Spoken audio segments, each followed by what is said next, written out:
Kind of a weird Zerg or a weird Protoss lineup again. We've got a new face I've never seen before. What's his name? Miss. Oh yeah? Have you ever heard of Miss? Don't think so. How you spelling that? MISS.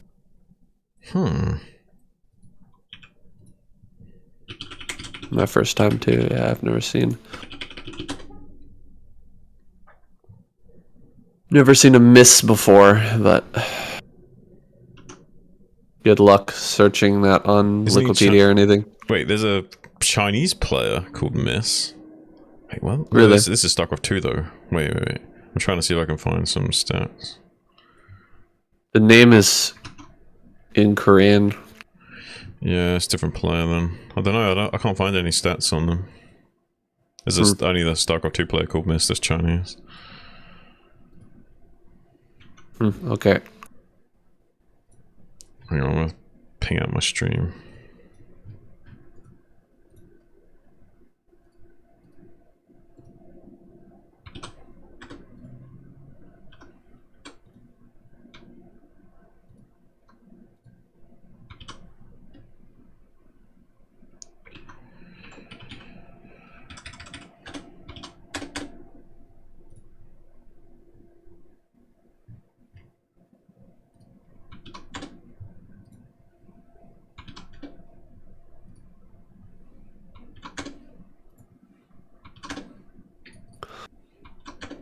All right.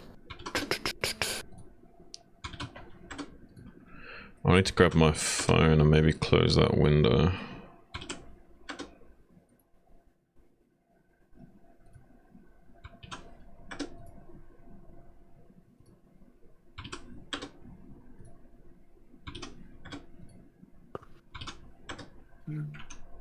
Yeah, 1 second, be right back. Yeah.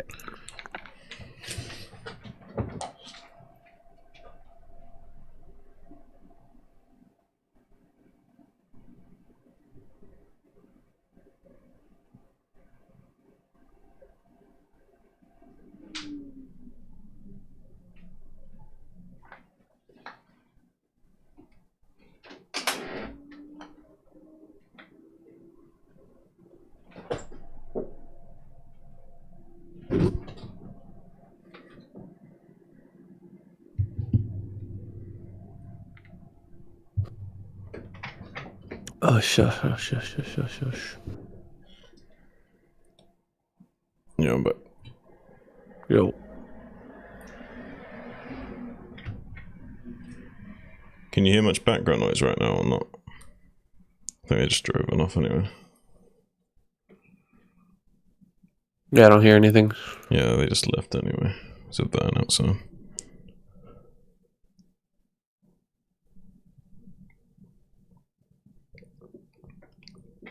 I don't think it picks up too much of the background noise.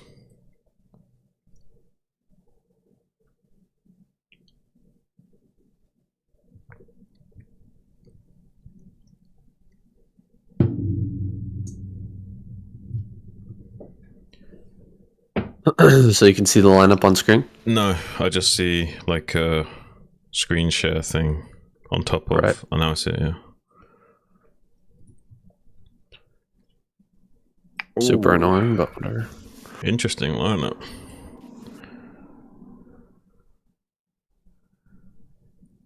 Yeah, kind of strange from the Pro squad. I'm curious what'll happen.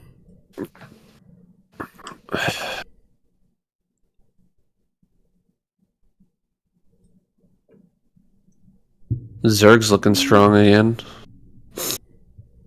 Yeah.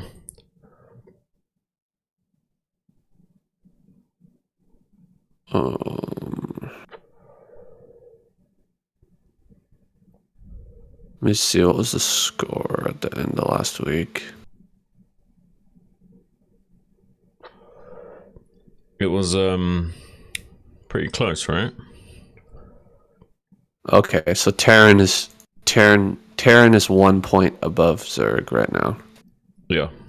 So if Zerg comes first and Terran comes second, then we'll have a draw. Yeah. That's actually that's pretty. There's a pretty good likelihood of that happening. Actually, it's like yeah, that's not too far off, right? Right. Yeah. Unless That could definitely the occur. weird Protoss lineup somehow performs exceptionally well, which I don't necessarily see happening. No, I think that'd be unlikely.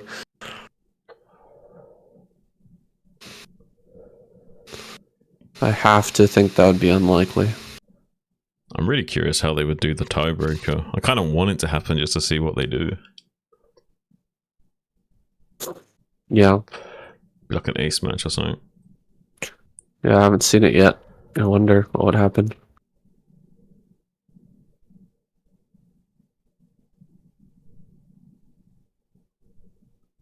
Hello? Hello. Oh, my OBS just froze. Oh, my computer's overloading. I don't know what's going on. Oh shit. Oh, there we go. We're back, I think. I'm just gonna close all my tabs got open right now. A bold move.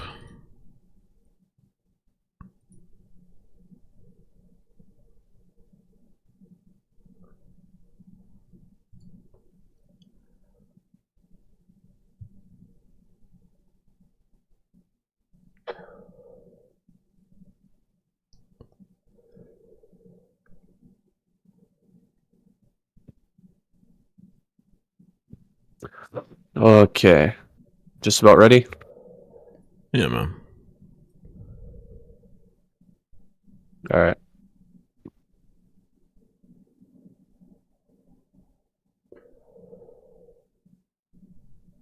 Oh.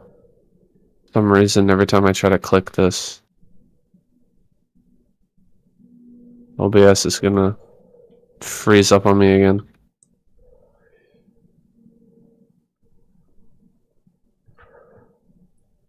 Do you want to just... When was the last time you restarted your system? And maybe a couple days here, I'm gonna do a quick restart. That'd be an idea, yeah.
Yo.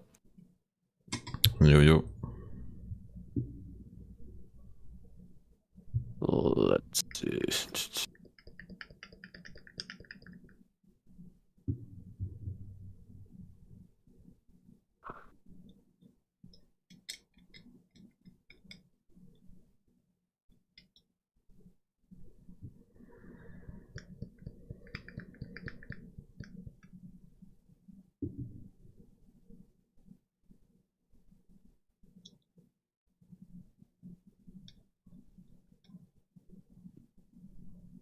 I already did a sound test. We're good to go.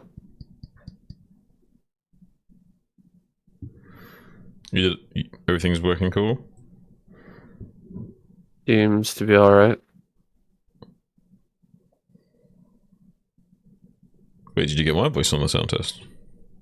Yeah. Oh, okay.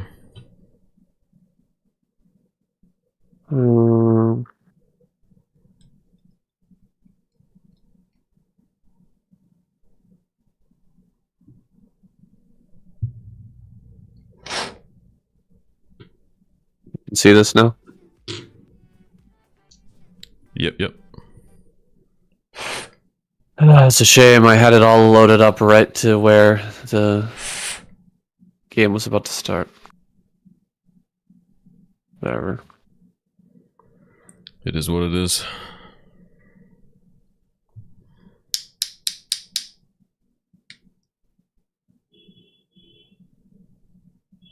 Now I can't hear anything. I don't know why that is.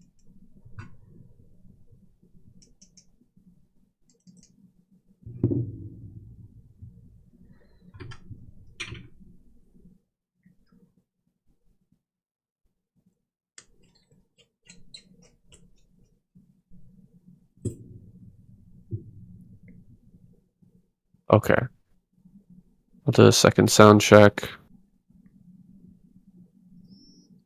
Hello, hello. Hello, hello. Test, test, test. 1, 2, 3. What the hell? Hell the what?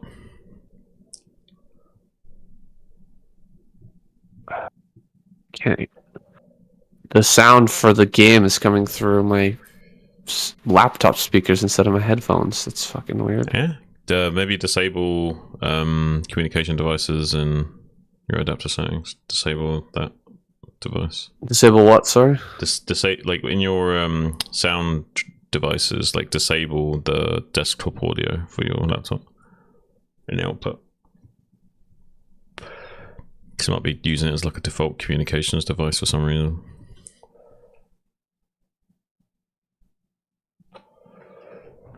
Just.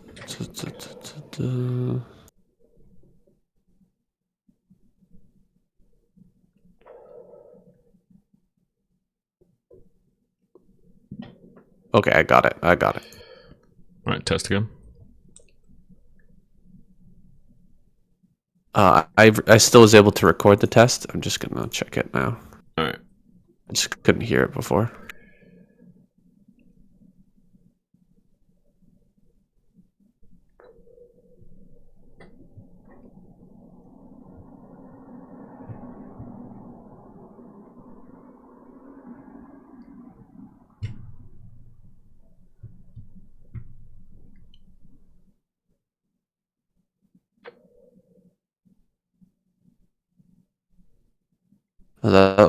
That's weird. My voice sounds really strange. Let me do another sound test here. You sound like you're lagging a little bit. Really? That's not So good. slightly. I can hear you better now, but for a second you were lagging. Alright. Well, I'm just gonna do a little sound test here. Hopefully my voice sounds better. Just gonna end it. Okay. Let me just check it. You're definitely lagging a tiny bit.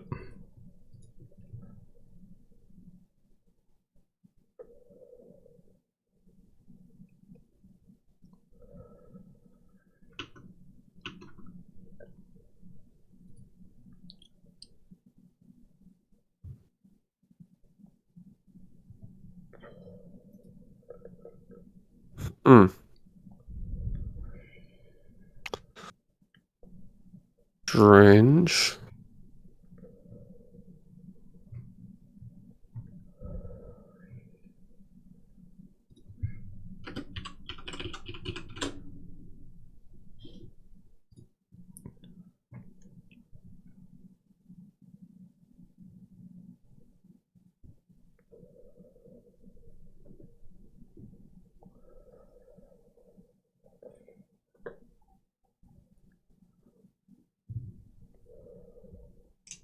Okay, are you there? I'm always there. Okay.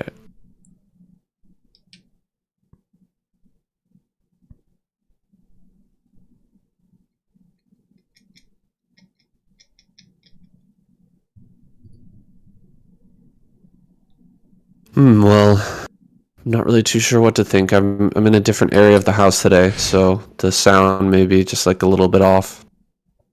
Sounding a little different in my recording. Yeah. How much different? Just a little bit?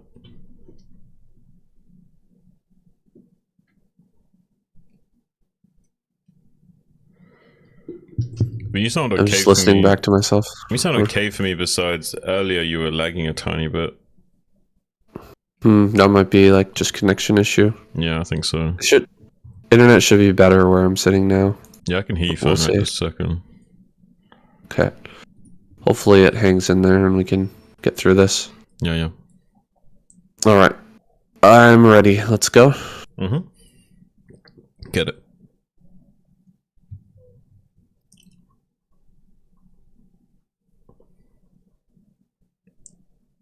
한번 증명을 할 수 있을지. 종최 레종최 그 함께 진행을 하면서 이런 말씀을 드린 적이 있어요. 그러니까 지금 정소윤 선수도 결국에는 페넌티리스를 1패를 안고 갔고 그때 이지호 선수도 진짜 퍼펙트하게 16승 Nice suit. KCM always so well dressed. 선수에게 한번 흠집이 났죠. Yeah. Presentation is key. 괴물이긴 한데 말이 안 되는 거거든요. 근데 어쨌든 저격수한테 당했단 말이에요. 그렇죠. 그때 그 저격수가 이광용 Piano with the white suit. 이광용 선수 하면 그 장면이 Looking pretty classic. 각인이 되어 있습니다. I guess he's wearing that tie to match KCM, but I'm not too sure about that tie with that suit. Alright, here we go. Week number 8. The final regular week of the KCM for Season 3, 2024. We're starting off with Mighty versus Barracks. We've got all new maps here, so let's get started. Deja Vu. Does this bring you back, Shun? You back to the old days?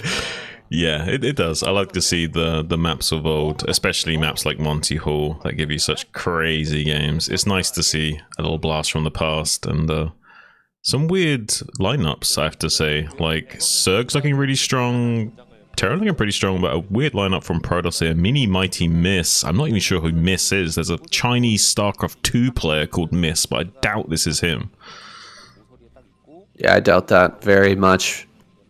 I tried to look up Miss before the cast and wasn't able to find any information on Wikipedia. Of course, I didn't translate the name and try to look for it on Korean sites, but I assume this is just a fill-in for the Protoss squad. Last week, we were missing one player, and I found out a little bit after the cast that it was because of the Collegiate League was having an event at the same time, and most of those Protoss players were tied up with that big event, so... Here's me thinking they just brought in Miss to make up the M&M show, all these players beginning with them.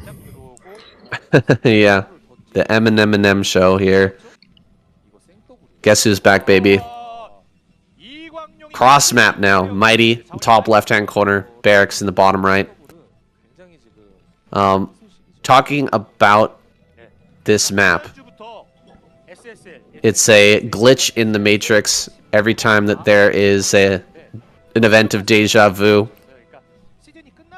Yep. But this map is pretty normal in comparison to some of the other weird maps that we've got in the pool. Yeah, I mean, it's similar to Retro in the sense that you've got these 12 bases around the map, then you've got this mineral only in the middle that you can take as Terran maybe, and but I don't know, it's a very strange high to low ground transition ring in this center of the board, which does change things drastically compared to maps like Retro, so I'm not sure how that will affect the pushing through the center of the map for Terran. There is still that high ground to go up onto, so ways to slow down the Terran's advance, like on Apocalypse, for example.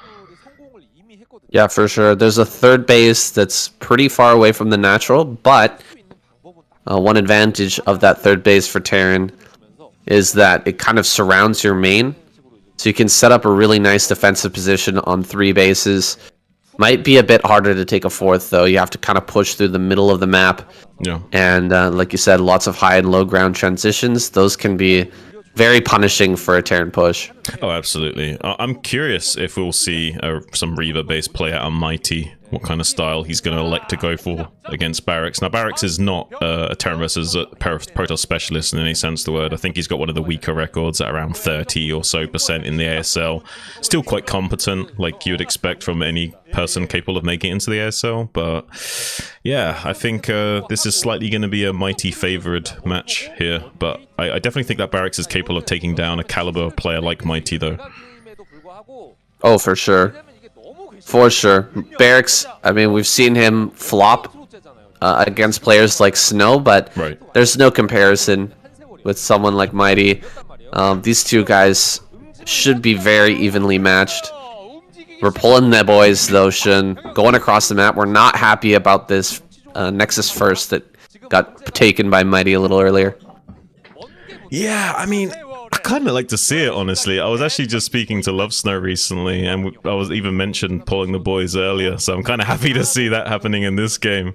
It can be very strong. We do have the shield battery response from Mighty. You do kind of need a shield battery in these situations, but he's not going to have a lot of units to defend this. Just one single Zealot and maybe 2 Dragoons. Only 1 Dragoon is even finished right now, already laying down a bunker in front of that gateway. Not going to be able to get that bunker up, so I have to cancel that, but still I think there's enough units here to bully this back. The second Dragoon is just so slow. Probe Drill going to be coming through. Does manage to get some connection on those Marines. Takes out one of them.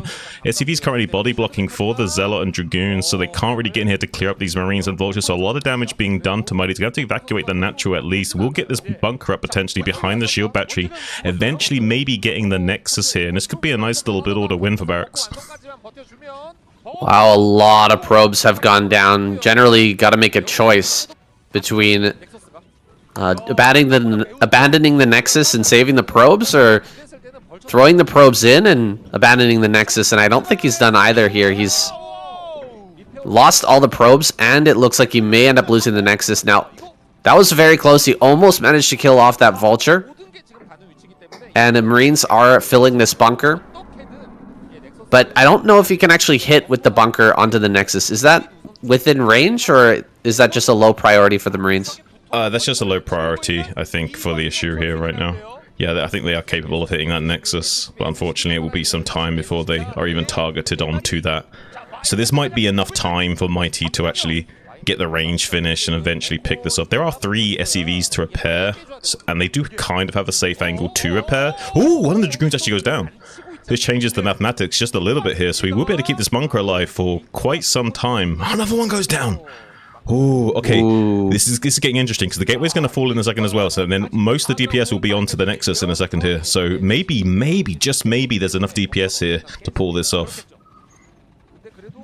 Yeah, maybe he runs in, drops some mines in front of those Dragoons. Try to stop him from fighting for just a moment. That one Dragoon at the top is really low, but both of the Vultures do die. You need 1 SCV per Dragoon to keep this bunker alive, and we've been having 4 Dragoons hitting this for quite some time. So eventually it will go down. It's just, will it be down in time? The Nexus is getting lower. A tank is on the way. That tank could come in and start to target down some of the lower Dragoons. There goes the bunker, and he will have to retreat. Only 400 HP, though, left on that. Tank is going to come up here, try to harass the Dragoons. We know there's no observer out just yet. Oh, the Mighty Flag is insane. Oh, that could have just won the game for Mighty. That was absolutely nuts. I was thinking to myself, this is kind of crazy that Barracks is even thinking about standing here and just trying to skirmish with the Dragoons. He just was kind of banking on those mines going his way in the trade, and it completely was the opposite end of that spectrum. He took on the worst trades possible.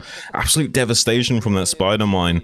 And Barracks now, like, only barely starting to get his natural expansion finished up, while Mighty's already mining happily away. Yeah, this is a little bit of a rough position for Barracks. He did kill a lot of probes during that fight, though.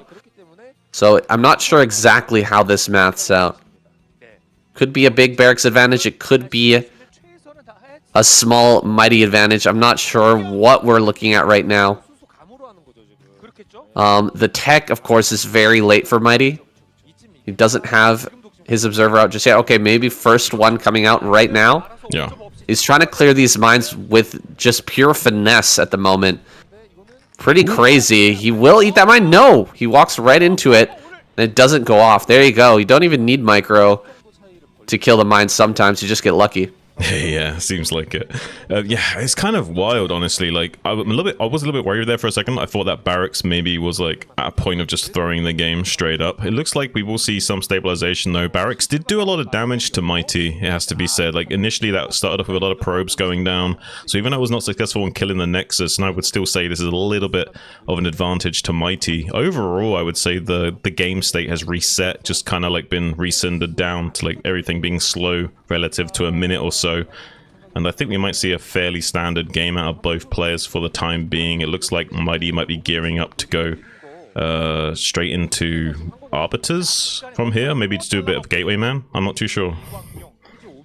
Yeah, what do you think would be strong on this map, considering like the layout here? Is it better to go Arbiters, or do you think that shuttle play is going to be stronger? Yeah, I'm not too sure, actually. I'm kind of undecided on that, thinking about it. I was kind of doubting myself as I was saying it. I want to say Arbiters would be really good on this map, but I also feel like just straight up Gateway Man could be highly abusable in the center of the map with just the high to low ground transitions, and just, yeah, the Zealot bombs and whatnot could be devastating as well.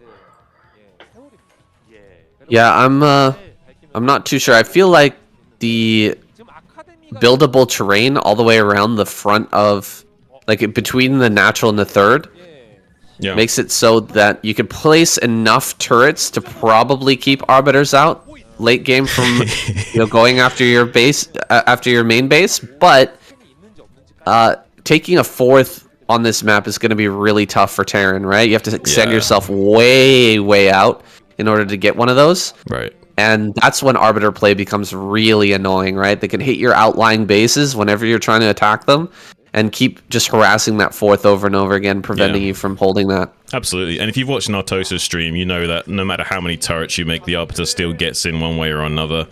Barracks getting a little bit of a vulture run by on the third base. We'll sneak into this pocket to maybe get 2 or 3 probe kills here, which is not too bad. It's not like the best of trades, to be honest, but like as long as he's not at risk of just like getting a counter attacked, it's not too bad to trade some vultures for probes here and there. So Mighty is going to go for his Arbiter play. Yeah. And starting out with a pretty good position. If Mighty can take down Barracks here, we might not be having the series that we were expecting. I think we were both expecting Zerg and Terran to take the first and second place in this week, and there's a potential there for an stalemate in terms of the number of, oh my gosh, that mine connection. Nice kill there with the DT.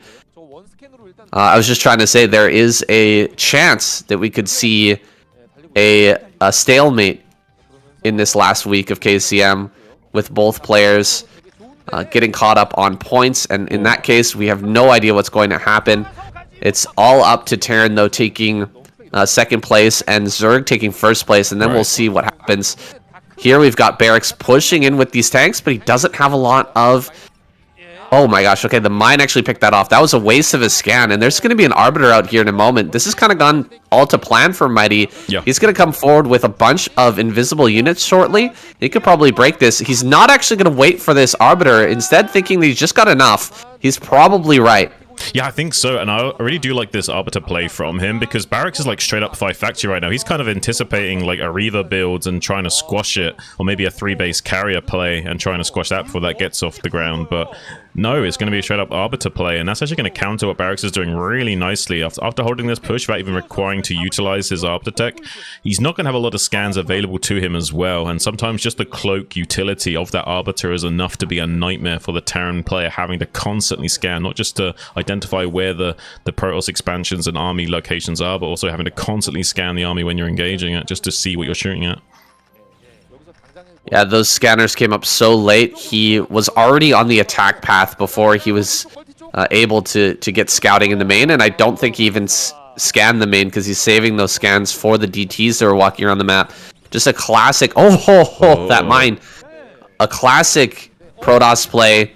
Oh, wait, he's getting in. Oh my gosh, that pylon was so low. Just about 3 HP left on that. He's going to get in here, kill so many probes. This could really switch things back for Barracks. He lost so much of his army, but he kills a ton of probes. He's going to dive in even further, killing off more probes. Buildings? Mighty cancelled his own wall so the vultures could just chase down all the probes. I have no idea why he cancelled his own wall there. That was absolutely maddening, because he needed to keep the wall alive to keep the vultures out from chasing down all the probes. I don't know why he did that. little bit of a botched maneuver from Mighty, and now, even though the supplies kind of indicate like a pretty sizable Protoss lead, he's trying to come back in here for some more probe kills. Unsuccessful in that attempt, but now I would say that kind of resets the balance of power a little bit. I wouldn't say that Barracks is in an advantage right now, but that's certainly giving him a lot more playability in this game going forward. Absolutely. Yeah, you're totally right. Why on earth did he cancel these pylons on the right-hand side of this base? Like, those were going to be his safety, the safety net for those probes to run away from the vultures, but now so much damage has occurred. Like, he's lost so many probes. He's got to have killed like 15, 20 probes this game. It's kind of wild. And for someone like Barracks, he doesn't usually, secure that kind of yield from his vulture raids. He's not like known for his vulture control, so it is a little bit unforgivable for Mighty to give up that much of economy so easily here to Barracks. I like how Barracks is being active out on the map right now, trying to lay down mines behind the army of Mighty. Like, you want to be active in the mid game with your vultures and just keep mining up the map whenever you get a tiny window to do so. Absolutely. Just want to give yourself opportunities to get free wins. Those mines are 100% free. Of course, they're very necessary for the push out later. But as long as you're out here harassing and throwing down mines everywhere, you have opportunities to deal damage. That really, it's on the Protoss player to clear those out effectively. Like right here, he's taking a little bit of damage. Every single little bit helps before this big fight comes in. 2 Arbiters heading around the bottom side. It looks like he's going for some sort of recall, but is that actually what he's doing right now? Is he going to come forward and just throw down some stasis play? Yeah, I think it might just be straight up stasis play. It makes sense as well, given the game state.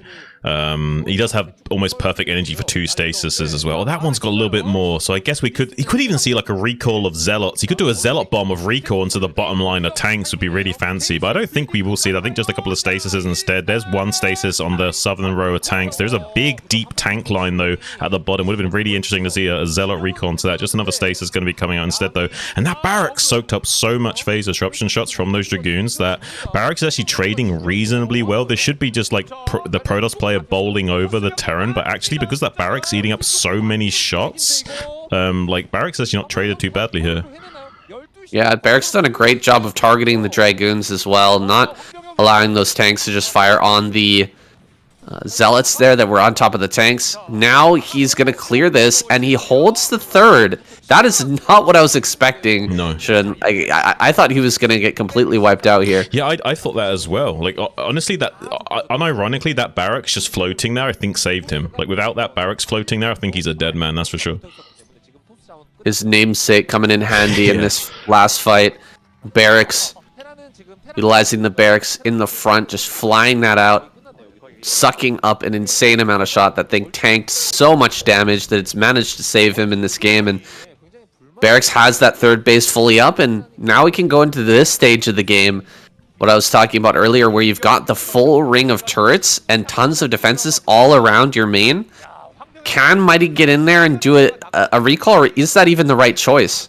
Yeah, I'm not too sure at the moment. I think a recall actually risks losing the game because he hasn't got a big standing army anymore. You know what I mean? Like, he hasn't got a huge supply to work with. If he goes for that kind of play right now, it's actually kind of risky. If he does go for a recall, he'll want to max out a little bit more first, but that also gives more breathing room to Barracks to kind of grow a little bit more, stabilize, maybe start to push out to take a 4th. But I don't know where he's going to take a 4th. I think he may even be forced to take the center as his 4th, but against Arbiter, that kind of does favor Mighty a little bit.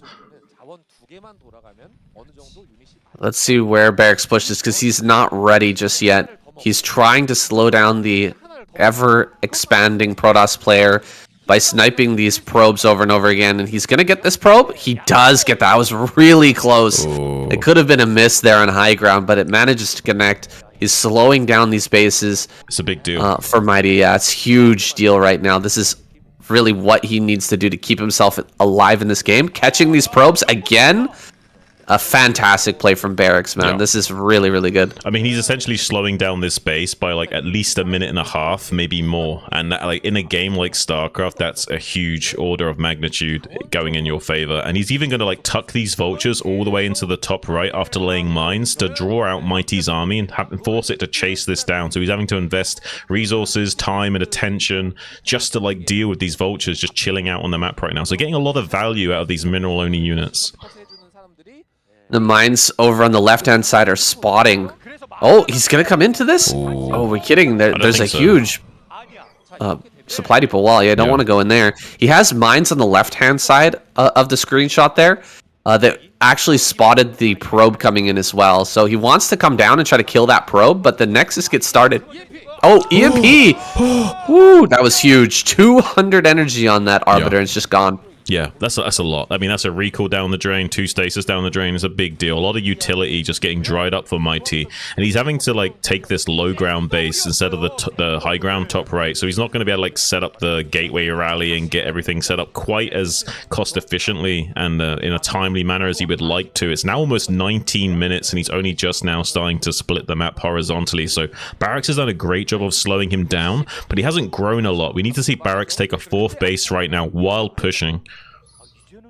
He's actually going to push towards the top right. I mean, this is the power of this map. Yeah. The ability to siege up on these high grounds along the rim of this kind of crater in the center of the map. It's so hard to attack into a position like that. Arbiter coming from behind here. We've got one Arbiter at the front as well. Should have some energy for at least one spell. This army is looking insanely good, though, for Barracks. He's done just enough to hold this off. Oh, probe transfer coming through. I think that Barracks is definitely going to key onto that, start to pick off those probes. No, he's more focused on this army. EMP in the middle of that Protoss army. The tanks are so stacked up. Yeah. What is going on in this middle? The minerals are really preventing... Oh my gosh, what is this? Big recall. Oh, stasis on the right-hand side. How many tanks in that stasis? That's so many So tanks. many. Too many to count. Yeah, 6 tanks today. That's crazy. And he did a massive Zealot recall as well. There's not a lot of tanks left to even try and defend this. He's trying to desperately get some rallied units up here. If he can maybe reinforce these stasis tanks to avoid them from dying, this won't be too big of a deal, and he can actually launch a counterattack. There's not a lot of Protoss infantry remaining on the ground currently. Supplies actually kind of strangely even. Does get a nice mine drag on those 2 tanks on the left, though. But it looks like Barracks is going to quickly try and push up here on the right-hand side while waiting for that stasis to kind of thaw out there. And there's not a lot of units from Mighty, maybe just barely enough to try and fend this off. But Barracks could get a little bit of damage done here. That was wild. I don't know if that was intentional or was Mighty just reacting to the situation. All of those tanks got clumped up as they were trying to move through the middle, and he pounced upon it brilliantly, clearing out a lot of these tanks and slowing down this army quite a bit. But now Barracks being up here in the top right-hand corner, there's not a big enough army for Mighty to fight. His Arbiter's been EMP'd. He's got 2 more Arbiters over here on the side. Barracks taking another base down to the 6 o'clock. He realizes that attention is a precious resource. And Mighty just doesn't have enough to pay attention to the top right-hand corner and the bottom center at the same time. Yeah, absolutely. Mighty did a wise stasis on 2 tanks that were laying siege to that Nexus, but with upgrades 3-2 on these Terran mech units, Vultures can make short work of the Nexus now as well, and they are going to do just that and make sure he slows down Mighty in his expansion. Barracks, meanwhile, taking this pocket base off to the left of the 6 o'clock position to get his 4th base up and operational soon, because he is starting to become mined out, and you do need 2 bases of economy to kind of feel like you can still pump as Terran. And he barely will manage to sustain that, but he is losing every single tank up in this top right, and Mighty has got a lot of Arbiters still alive that are going to start banking up energy. Luckily not enough energy right now to make any plays, so Barracks might be able to stabilize and get this 4th base operational, but very soon I imagine we're going to see a lot of recalls or stasis coming out of Mighty and trying to leverage his infantry advantage right now, because I don't think Barracks is pumping on all cylinders until he gets his 4th base mining. Well, Mighty is mining on 1 base right now. Just want to mention that. He's gotten only center left, his 3rd base mining. Both the main and natural have been mined out, and top center just went down. So Barracks is in an almost unlosable position at this point. It looks like it. After killing that off, and you know he's still got a little bit going in the natural. He's still got his third, and his fourth has just come up. If we don't see a recall at 6 o'clock within the next like 30 seconds, I think that Barracks is going to take this. Yeah, well, there's no energy left to even do the recall. He's going to have to wait at least a minute or so to even have the energy to do that. So I think Barracks has got this. Like, unless he makes any like significant blunders here with his army positioning or what have you. I think you're right. Yeah, I don't think there's going to be enough economy left in the tank for Mighty to catch back up again. And Barracks is already starting to shoot ahead in supply now that this 6 o'clock is operational as well. So he's looking very healthy as long as he just like trades well and, you know, maneuvers his army cautiously, doesn't get all of his tank stasis for free, and if he keeps getting EMPs as well, like he should be able to like completely trade Mighty out of the game. Mighty has been flying in with his arbiters getting a little bit too friendly with the Terran army, and there's just been constant EMPs with the science vessels, knocking out that energy and really removing the utility of that unit. Now he's pushing into this little corner. Of course, Mighty is ready with a pretty sizable army, but I don't know if he's got the spells to make it happen. And the group of army that Barracks has been able to put together at 190 supplies, Yeah. pretty overwhelming. Still no recall down to the bottom center, despite there being like 6 arbiters out on the field. He hasn't been able to send one down like that. He's going to come up here, maybe throw down a stasis on something. No, he's just going to lose it for free. Mighty falling apart right now. And he spots this base at the 6, but it's too late.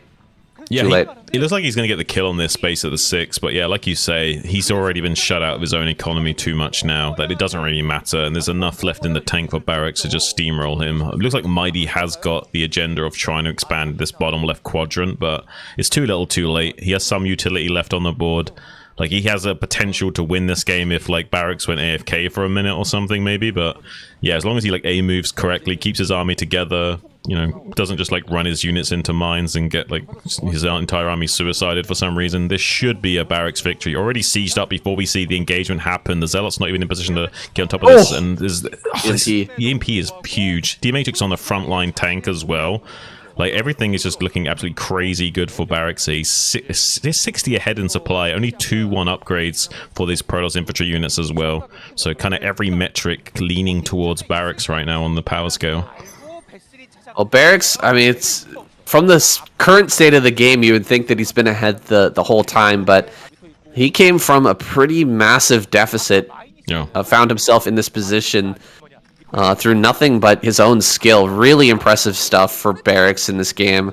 Playing a great game from behind. Now going to come forward here. Do we have stasis for this massive... Oh, the EMP! Oh, the EMP on all the Templar!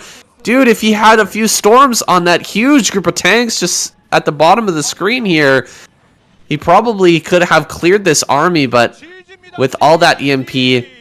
and all the energy on the Templar going away, I mean, there's just no hope. He has to top out. GG. First Protoss player goes out. Wow, that was a fun roller coaster of a first game, man. I was enjoying that one. Yeah, me too. I mean, happy to see Barracks perform well in the matchup he's not usually that well versed in, and you know, it's nice to see him have a little bit of room to shine when he's not getting absolutely like obliterated by Snow's Reaver control, and has a tiny bit of breathing room to show his caliber in that matchup still.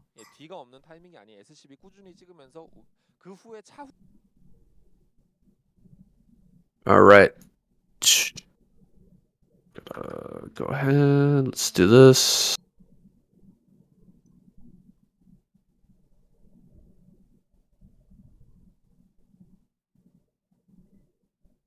Man, I want to see the draw. I want to see the draw and like the whatever they do to solve that. If it's like the ace match or what. Yeah, I wonder. Dustin says needed to stasis the SCVs. I don't get it. The goal is to try and slow down the opponent's economy, right? Why not stasis the SCV? Oh man. Oh my gosh. Oh, you're gonna like this. It's Monty Hall time. Oh nice. Let's get it. Terminus Zerg as well. Yes.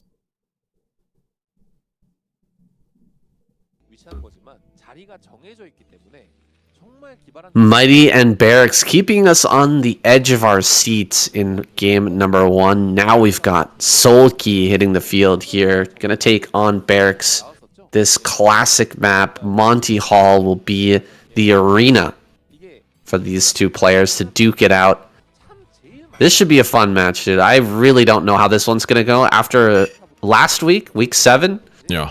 That crazy match that we saw. I don't remember who was it. Shin, you got a better memory than I do.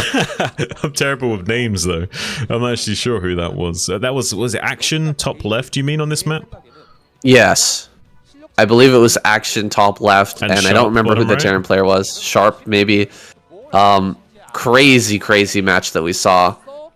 With tons of like weird stuff going on. That's what this map is made for. That's why it's in the pool. We get some really weird builds out of these players, and Barrick's gonna open with a gas build. Interesting.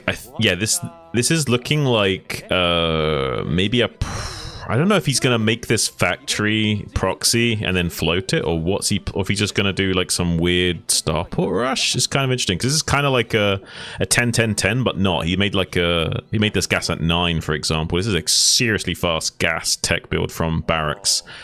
I'm not sure what he wants to do with where he wants to build the factory or what have you, or if he wants to just go really fast starport rush here. I'm not entirely sure. So you gotta be a kind of a pro just to get your drone to the natural on this map. There's 3 different naturals available as well. You can go middle route, top route, or bottom route. And just happens that Barracks has chosen to proxy his factory on the top route, and that Sulky has decided to take his natural on that route as well. So that is just completely by luck. Neither player knows which direction they're expanding or proxying in. So right, Sulky's gonna have to hold this, and Barracks may end up getting some good damage just because he randomly chose the right path. I think he's going to vulture drop no matter what. I think he's going to build a starport the second this factory finishes, no matter what. So even if this was the wrong lane, he'd be able to pick up the vultures and dump them into the main base momentarily afterwards. Yeah, it gives you more. There's more of an advantage here with that.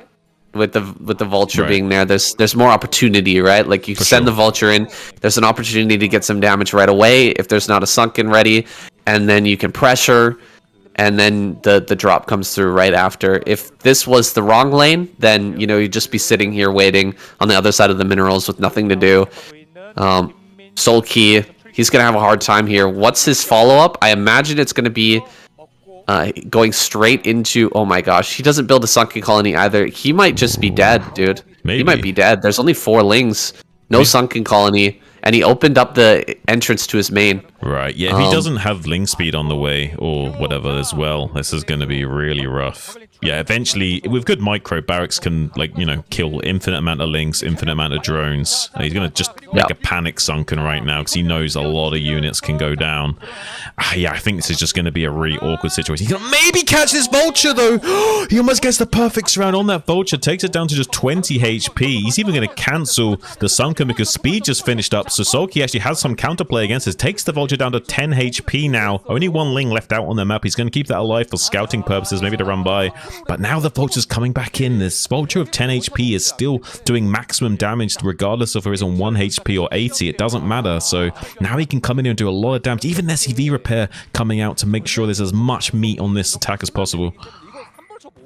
It seemed like Barracks made a mistake when he was next to the hatchery there, and Sulky almost got the kill. He got a little bit overconfident, and the vulture control after the fact was insanely good. Right as the ling speed finishes up is the time where you can usually get some extra damage onto a vulture. Nice surround there on the vulture coming through, but this is still a very rough position. This sunken is going to take a lot of damage before it finishes up. If it takes too much damage, it'll start with 1 HP when it spawns, so he needs to let it finish. There we go. It does finish up, but this doesn't really defend the mineral line too well. Like, what I was going to say is that Barracks control after the link speed finished, it was amazing. Don't you agree, Sean? That was crazy. Yeah.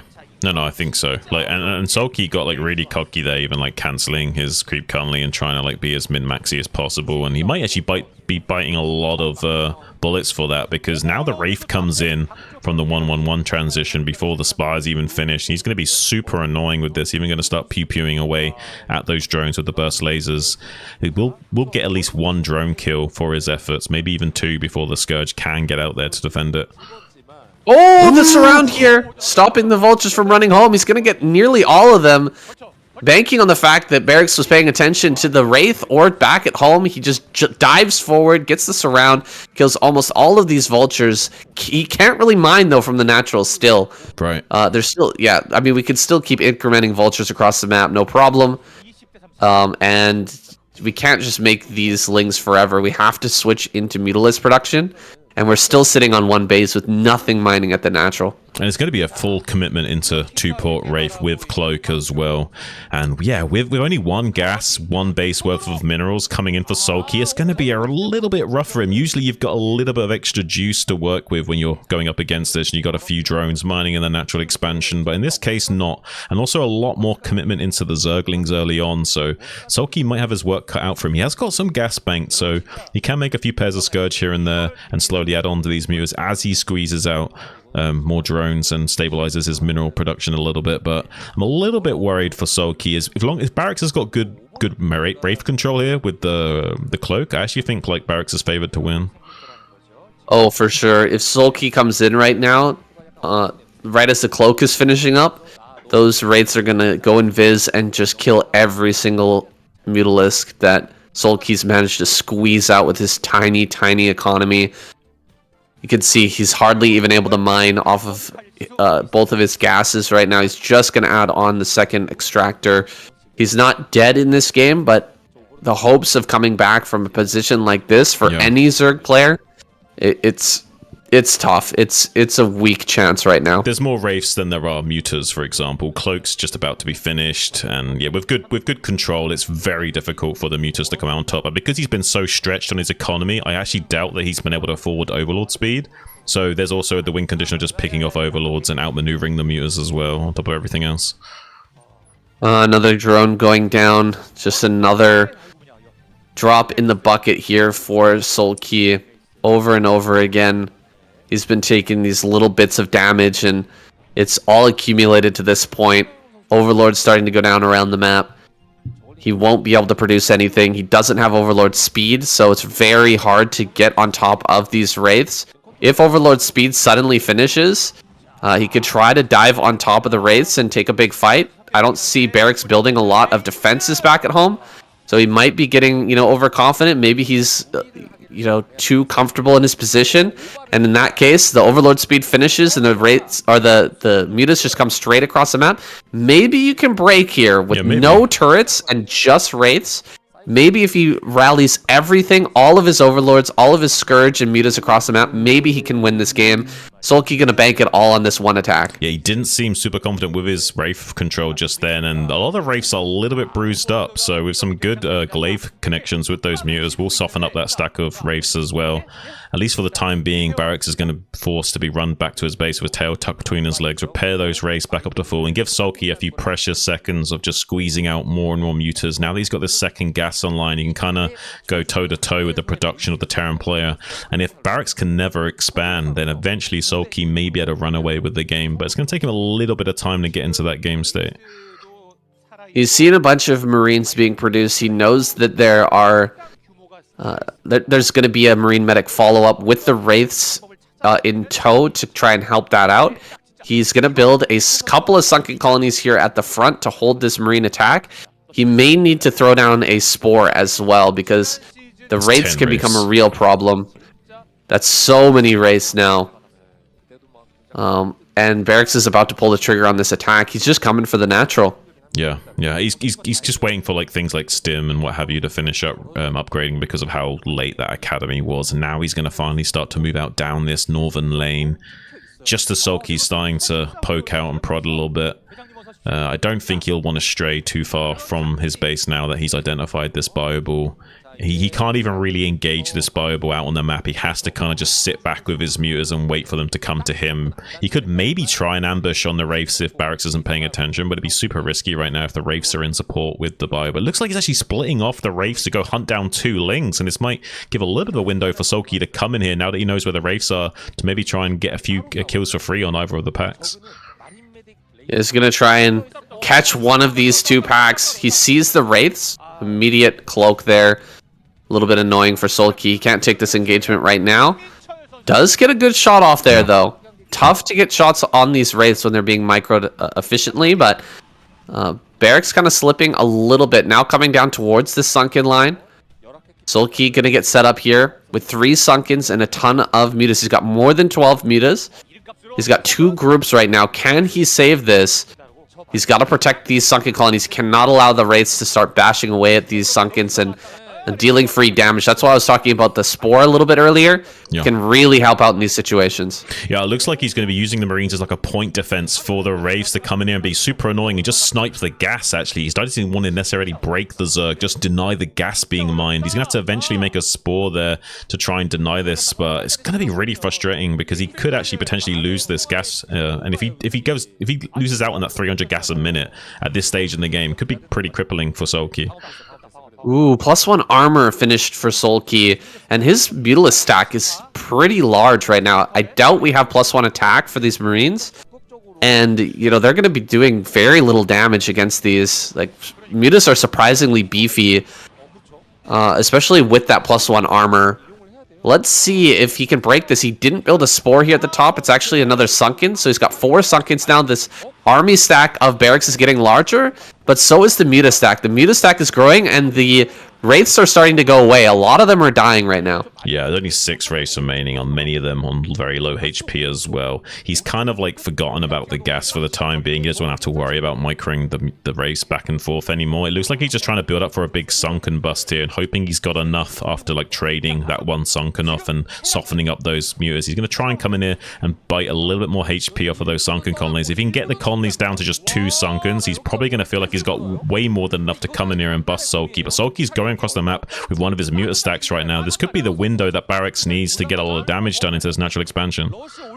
This is a big gamble for Sulky. He's been hanging on and keeping his opponent on 1 base for so long, but his mutas are not in position to help this out. Scourge are coming forward, but they're not being sent to fight the Wraiths. Coming in from behind, that Mutalisk stack finally making it back from the front line. It's going to dive on top of these Marines. There's only 2 sunken colonies left. That 1 sunken colony showing up at the very end of this fight. Maybe the thing that saves the day. Another Wraith shows up, but the majority of those are gone, and just a few Marines left. I think that Sulky has managed to hold. Dude, wow. Sulky is so good. Yeah. I can't believe he's brought himself back from the brink here. Honestly, it's kind of crazy. Yeah, like with pure Muta Micro as well. Like he overmade Mutas and just did nothing but non-stop Muta Micro to try and edge out the game. It looks like he's just barely done it. Like Barracks is now trying to take an expansion, but he knows that he's kind of lost out on his window to punish Sulky. He's really hoping on busting the Slunkens there and not have to play a straight up game after this, because the transitions aren't too clean for Barracks going forward from here, and he's going to get mined out in his main way before his natural as well. It's going to be a very awkward game for Barracks, and he's going to get some of these Marines picked off on the exit as well. Nice catch here from Sulky while the medics are out of position. Does try and get the Wraiths in to kind of save the medics and anything else from going down. Only 5 mutas here for the time being, but still enough to be a nuisance and come up here and try and bully Barracks now that the Wraith isn't a low enough, more manageable count. Just wild. Sulky, so impressed once again. This guy being sent out first. I thought he was actually going to go down to the first vultures that were coming in, and it felt so close to just a straight up victory for Barracks, and somehow this man has managed to pull things back into a reasonable position. The balancing of the economy, the micro of the Mutalisk, everything has been almost perfect here from Sulky from the beginning of the game, since that initial vulture got in and dealt so much damage. Now Sulky is putting pressure on a Barracks. He's forcing him back, but if Barracks gets this base up, you know, you have to get a third here as Zerg, and Sulky hasn't managed to invest in that yet. He's barely got enough money to keep producing mutas right now, and looks like he's just trying to win. Yeah, it looks like he squeezed out some lings to do a little bit of a muta ling stab. Once he's whittled down this force a little bit or dragged it out of position, he's got the lings just waiting in the wings with ling speed already upgraded from earlier, ready to come in here and pounce onto this small bioforce of barracks. But yeah, so far the force is large enough that he's a little bit hesitant to come in here, and he's right to be a bit hesitant. He wants to try and see if he can get as many trades as possible before pulling the trigger on that. There is a very tiny little choke for him to like get his units back and forth, so if he could kind of like utilize the fact that it's hard for barracks to maneuver his army back and forth through that choke point to keep abusing with his mutas would be pretty good in this stage. But the point defense of the wraiths is making it very challenging for Sulky to come in here and get this damage done. He is still finding these small pockets of opportunity to abuse barracks, but he's having to wait a long time before getting the trade that he wants to get. Sulky's going to go for the kill here in just a few more moments, but Irradiate is on the way. He's got to pull the trigger before that spell is available. Otherwise, his Mutalisk stack is going to get just completely slammed by that splash damage. There it is. The Irradiate is done. There's 70 energy on this vessel. Barracks just needs to get the Irradiate on the proper unit. Sulky is a little bit late in pulling the trigger on this. He's ready to go now. He's going to come in. Where's the Irradiate going to be spent? Irradiate there on the bottom left-hand corner. That was not the correct Irradiate. Oh my god. Sulky wipes this out completely. The Irradiate was so ineffective that Barracks may just lose this game. Yeah, this is just complete straight up air superiority now for Sulky. Gonna get right on top of that Terran production line. There's no hope for Barracks now. GG finally being called. I really want to see Zerg win this season and Terran come second so we can see what kind of crazy tiebreaker they're gonna come up with. That might be the case. God damn, dude. Sulky's so good. Yeah. Wow. I really, there's so many moments in that game I thought that he was going to get kicked out. I thought that he was probably going to end up losing, but he manages to swing that win on such a crazy map after getting so unlucky right off the bat, right? The natural facing the direction where the factory was being proxied, it's just so tough, but that's the sign of a true champion, man. Even in a tough situation, he keeps his head together, keeps his head on his shoulders, and plays out a fantastic game. We're going to jump into game number 3 now.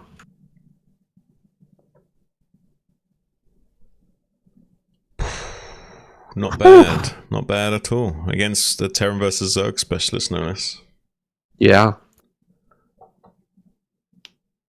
Terran versus Zerg specialist where everything went to plan, basically, right? Yeah, best case scenario, pretty much. Absolute best case scenario. Does a ton of damage with the vultures, and then wraiths come in and they start killing overlords and drones. Like, yeah. God. Oh, I would have quit just from pure frustration. Yeah, a lot of That's Zergs a Zerg play there. a lot of Zergs would have failed even if they didn't get frustrated. It's just hard to win from that position. Yeah. All right. It's good to see Sulky not get knocked out first. Yeah. He's been getting knocked out first quite a bit recently. I mean, he's our champion, so you'd like to see him perform, right? Yeah. That's right. Alright, you ready? I'm born ready.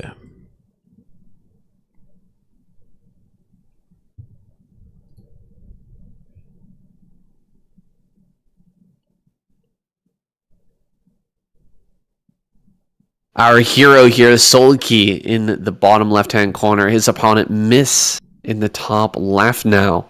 We're on Radion. Nice standard map after that crazy, crazy one. And a crazy match just in general. Absolutely wild that he was able to bring that one back. Full screen?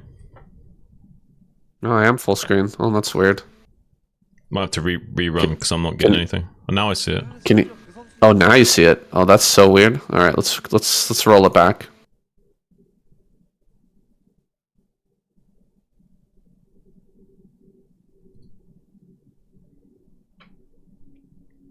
맵 설명보다는 뭐 김성민 선수에 대한 얘기를 좀 해보고 싶은데 일단은 Okay, we're going to switch over to a more regular map now. Radion here with Sulky versus Miss.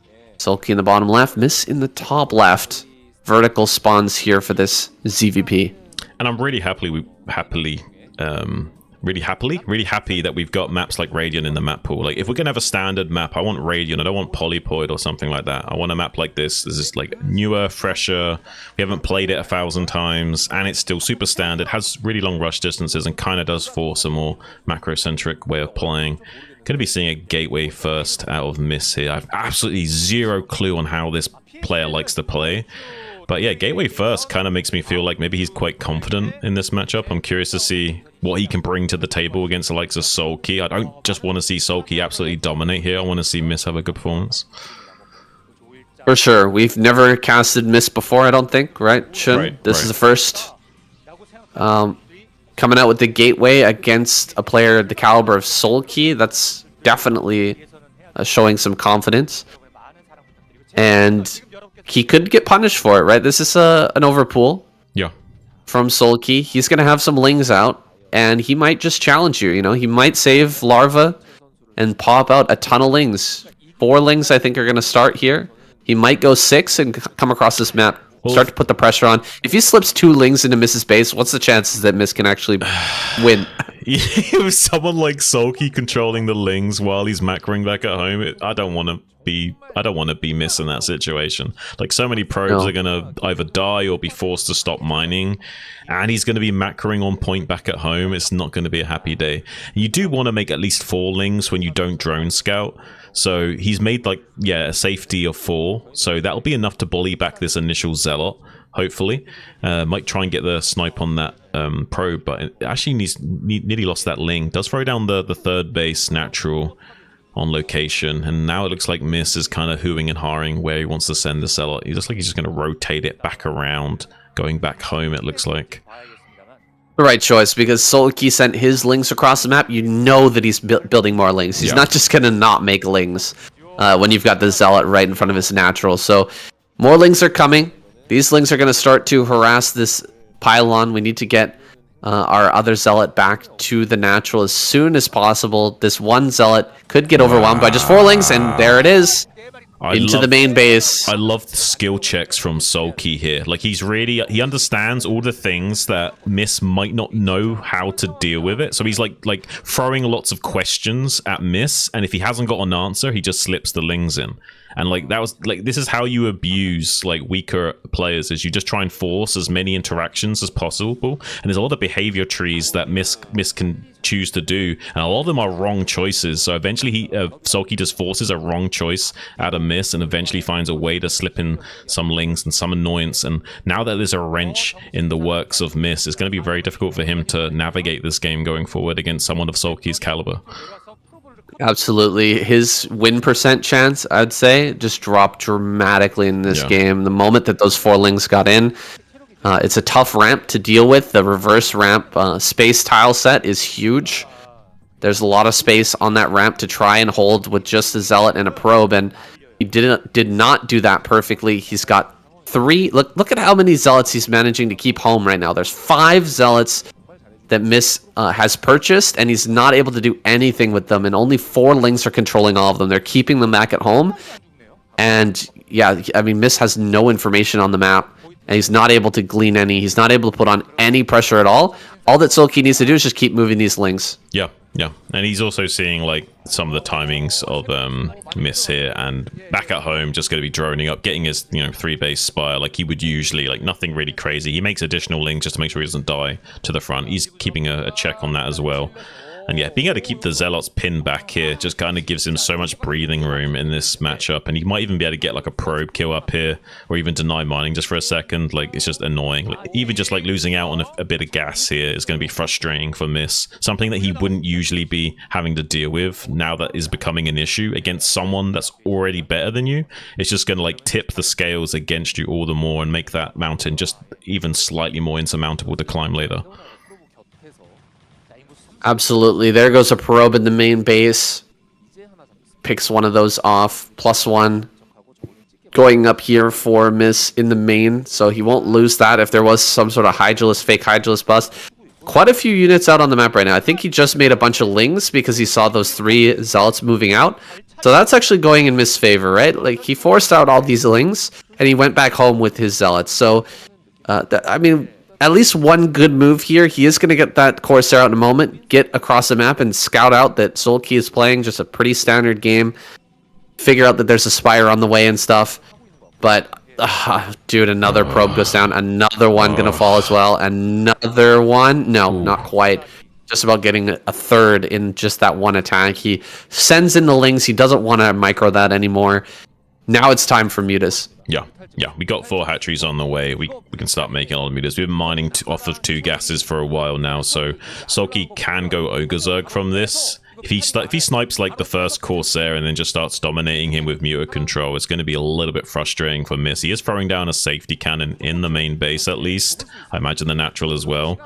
But still, like, this could go very wrong very quick for Miss if he loses just one of these Corsairs unnecessarily. Absolutely, and just the threat of going Ogre Zerg could be enough to, put Miss in a really bad position. Even if he's just, coming across, he's got a few Scourge, a few mutas here and there. Doesn't necessarily mean he's going to go fully all in. Now, Ling's running into the main.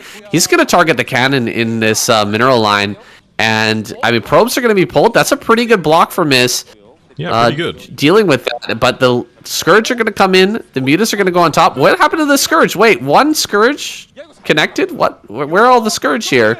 I thought he was going to pick off and just go into the main, completely control this man. But not enough Scourge to take out all these Corsairs, and Miss will stabilize. Wow, I mean, he's still got one of the cannons left alive to kind of give a bit more point defense to those Corsairs as well, so there's no real window for Sulky to exploit. He's got just a couple of pairs of Scourge to come and join these mutas now, but I think his window to punish Miss has kind of dwindled a little bit. He's going to, block a probe behind his own minerals here so he can stack his Corsairs up later to make sure he's able to micro those to maximum efficiency. He's going to need to against Sulky. He will try to abuse his mutas in this matchup one way or another, whether that's going for a straight up Ogre Zerg or just sniping off your High Templars later on in the game. Is going to be wisely transitioning probably into some Dragoons soon. I imagine he will not want to stay pure Zealot Sayer against Sulky. Oh, for sure. He's going to be getting into his 8 gateway production as soon as possible here on 2 bases. He hasn't lost any probes at all, aside from the ones that were killed by the Lings, and Sulky is setting up a lot of Sunkens. He really doesn't want to die to a Zealot timing, but I don't think that he can even move out with a Zealot timing with this few Corsairs. He needs a lot more before he can fight against this number of mutas.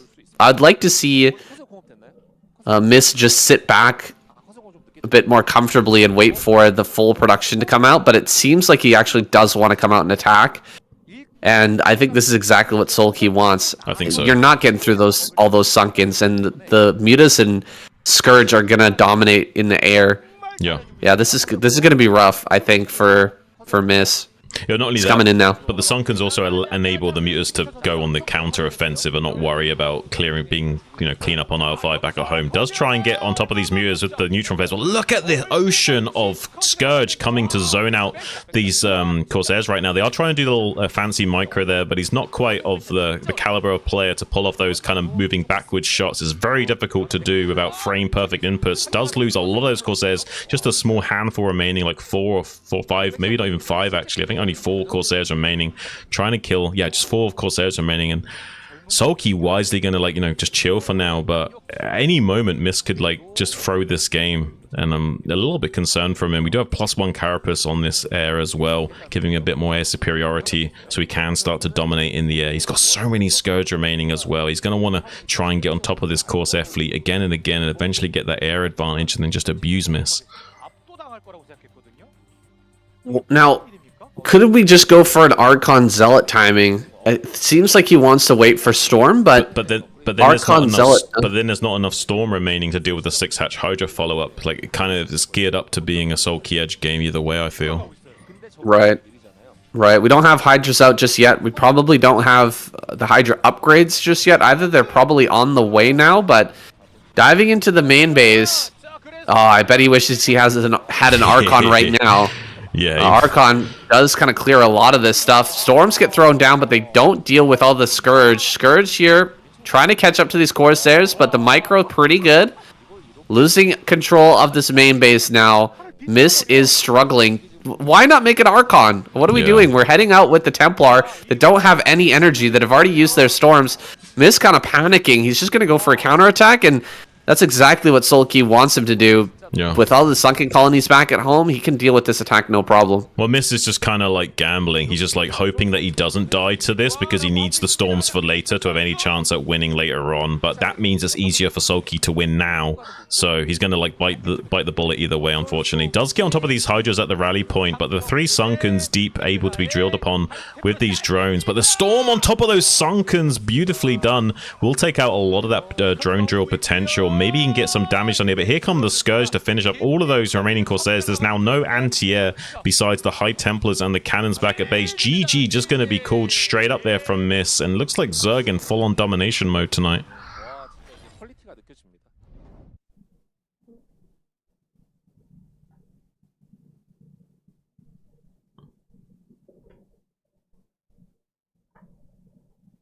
Didn't want to make an Archon, man. No. Not interested. But I get why he didn't. Like, he's thinking, like, okay, the only way I win this game is if I don't die now and I push him later and I win then. Because if I make Archons now and he doesn't kill me, I can't kill him later either. So it's like, yeah, he's just kind of hoping for the best. Oh. I don't know necessarily that Sulk even needed triple sunken, but he was just like, all right, just let me make sure I have enough. Well, no, I think triple sunken's reasonable, especially if he does decide to go into Archons. The sunkens help out a lot against the Archon push as well. Right. I think it gives you a lot of insurance. I think it's good. He's in such control of the game state. You might as well. Yeah, I felt like there was just an insurance policy as well. Like, oh yeah, let's just make sure we don't die. It allows him to always be able to counterattack without worrying about being back at home to the cleanup and shit. I think it's good. Right. Triple sunken cleans up Zealot's pretty good. Yeah, with drone drill pretty much infinitely. Yeah. All right, let's do this. Get it. I have to just delete Miss here. I mean, it wasn't the most terrible performances of all time. It's respectable. He didn't just die right away at the start, you know? No, he didn't. I appreciate his attempts. All right, Miss, giving us a nice little showcase there. His first time in the KCM, as far as we know. Putting up a pretty good fight against the 2-time ASL champion. Respectable. Very respectable. I would say so. I mean, yeah, like going a little bit toe-to-toe with the ASL champ on your debut game. It's not the worst thing to write home about. So yeah, all things considered, I would say he can be a little bit happy about that performance. Going to be going straight in for a wall here from Light in the natural expansion, trying to get advantage of that. And it looks like, yeah, nothing crazy from Sulky here. He's actually checking down here for an 8 Rex or something. And doesn't see anything like that. Instead, just going to be going straight for a normal 12 hatch and probably going to see one of the most normal games of the evening. Good respect here from Sulky to send out this early drone. Just wants to make sure that he doesn't get cheesed and knows that Light is capable of doing that, especially on a wacky map like this. Yeah. Is this called Minstrel? I can't remember the name of this map, actually. I think it's Minstrel. I'm really bad with names, so asking me is not going to help anybody. Minstrel, we might correct that a little bit later, but this is a wacky map with mineral patches that lead you into the middle of the map. So you have like these strange bases that face your opponent, and they can, you know, storm and do all kinds of harassment over the wall, which leads to some interesting situations. There's like pocket bases in the top right and bottom left that'll probably be taken here. But there's no easy base to take as a Zerg player, so I'm very curious to see how Sulky's going to play this out versus Light ZVT. Well, he's not doing a 2.5 hatchery. He took a gas very early on, so it looks like we're going to see a much more traditional approach to this matchup on this map, in light of maybe how difficult this third base may be to secure. He wants to go very heavy into his tech right away. Pulling off drones from the line to try and pick off this SCV. He wants to kind of hide the timing of his build. Did he go for Ling speed first? I don't think so, right? That was a 305. How early was his gas? No, he just mined his gas slower than usual. Like, it took him a little bit of time before he sent the 3 drones to mine. So it looks like a 2.5 hatchery lair timing, but that was only because he mined his gas a little bit slower. So he might be trying to deceive Light into thinking it's a 2.5 hatch when it's not. So he's going to go ahead and check up quickly. Light back at home, just getting his gas online now. I think I saw an eBay in there, so he's going to go for a +1 build. Does need to keep all of these Marines alive, though, in the early game. Really important not to lose these, and he doesn't have an SCV on the other side of the map to confirm that there's not more Lings on the way here. We will get behind this wall now. He's going to play a 2.5 hatch build anyway. I think he made a mistake. I think maybe he was wanting to play 2.5 hatch anyway, and he just took his gas too early, so he just decided not to mine it for a little bit to kind of compensate. I think that might have been a mistake from him. I'm not sure. That's interesting. Maybe a rare mistake from Sulky. Maybe part of his build. I'm not sure, but he will be going for this 2.5 hatch. Spire's on the way. It's looking like an incredibly normal game with the 2.5 hatch going up against the +1. There's nothing more basic than this. What? A second eBay! Okay, there's the switch up here for Light. I mean, this is kind of crazy, right? If this is intentional, I'm kind of blown away. Like, this would absolutely crush a Lurker build, getting that fast +1 armor. Would be interesting. I'm not sure how it's going to play out here. Surely that's got to be a mistake from Light, right? Is this actually a build? Double eBay? This is crazy. Well, he's going to use it. He's going to use it. Yeah, he's getting the +1 armor. Very weird. Yeah, very weird build. He's going to go into 3 racks, I guess. I doubt you can afford 4 racks off of this with both these upgrades, right? I don't think so, yeah. eBay's... Okay, 4 racks. There it is. Okay. This has got to be all in. My goodness. This is going to be the fastest 1-1 timing push we've ever seen. This is going to be a wild push.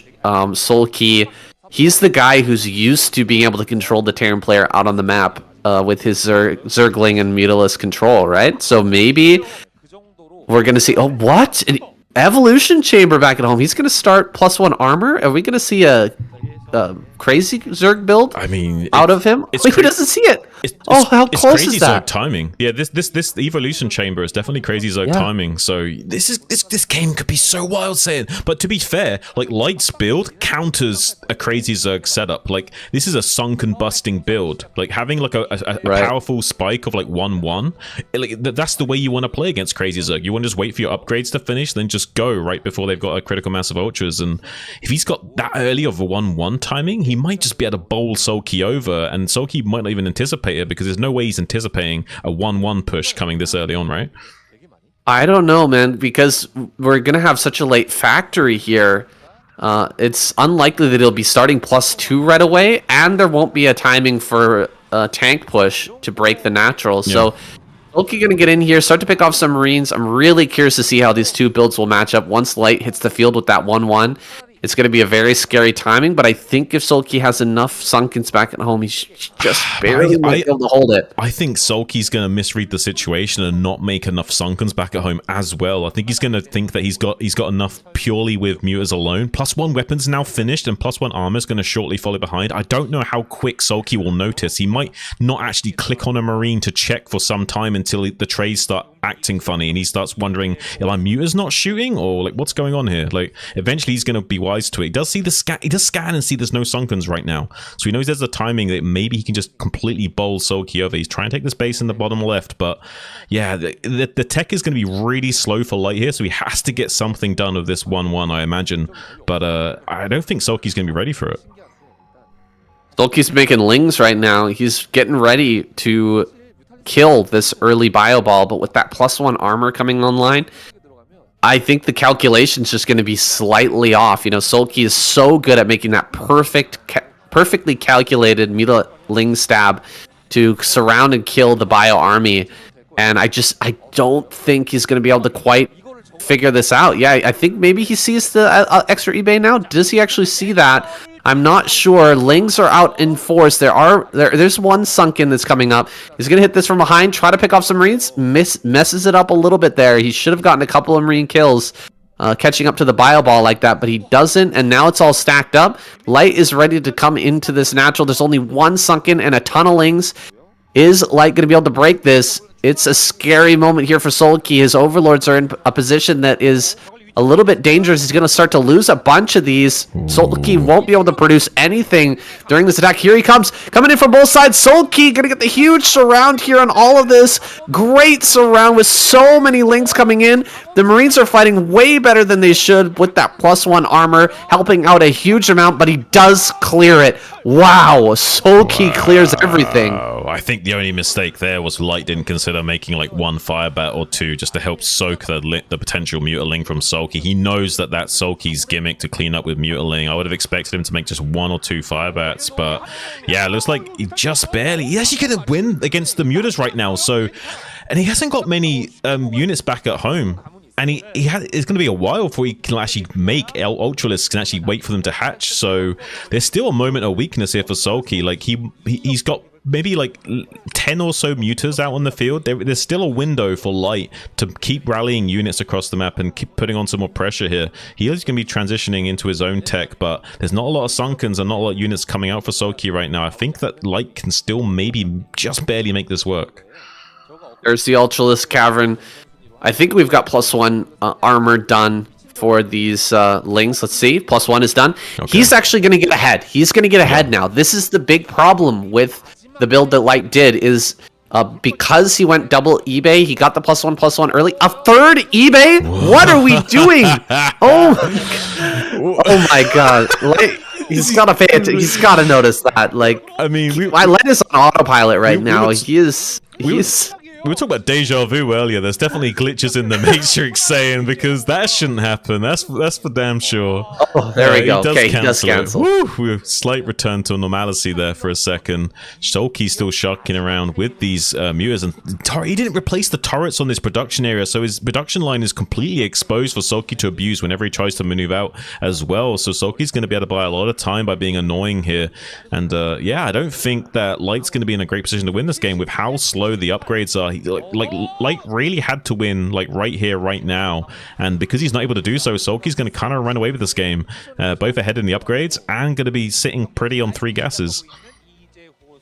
Yeah, the upgrade advantage. It sounds funny going double eBay early.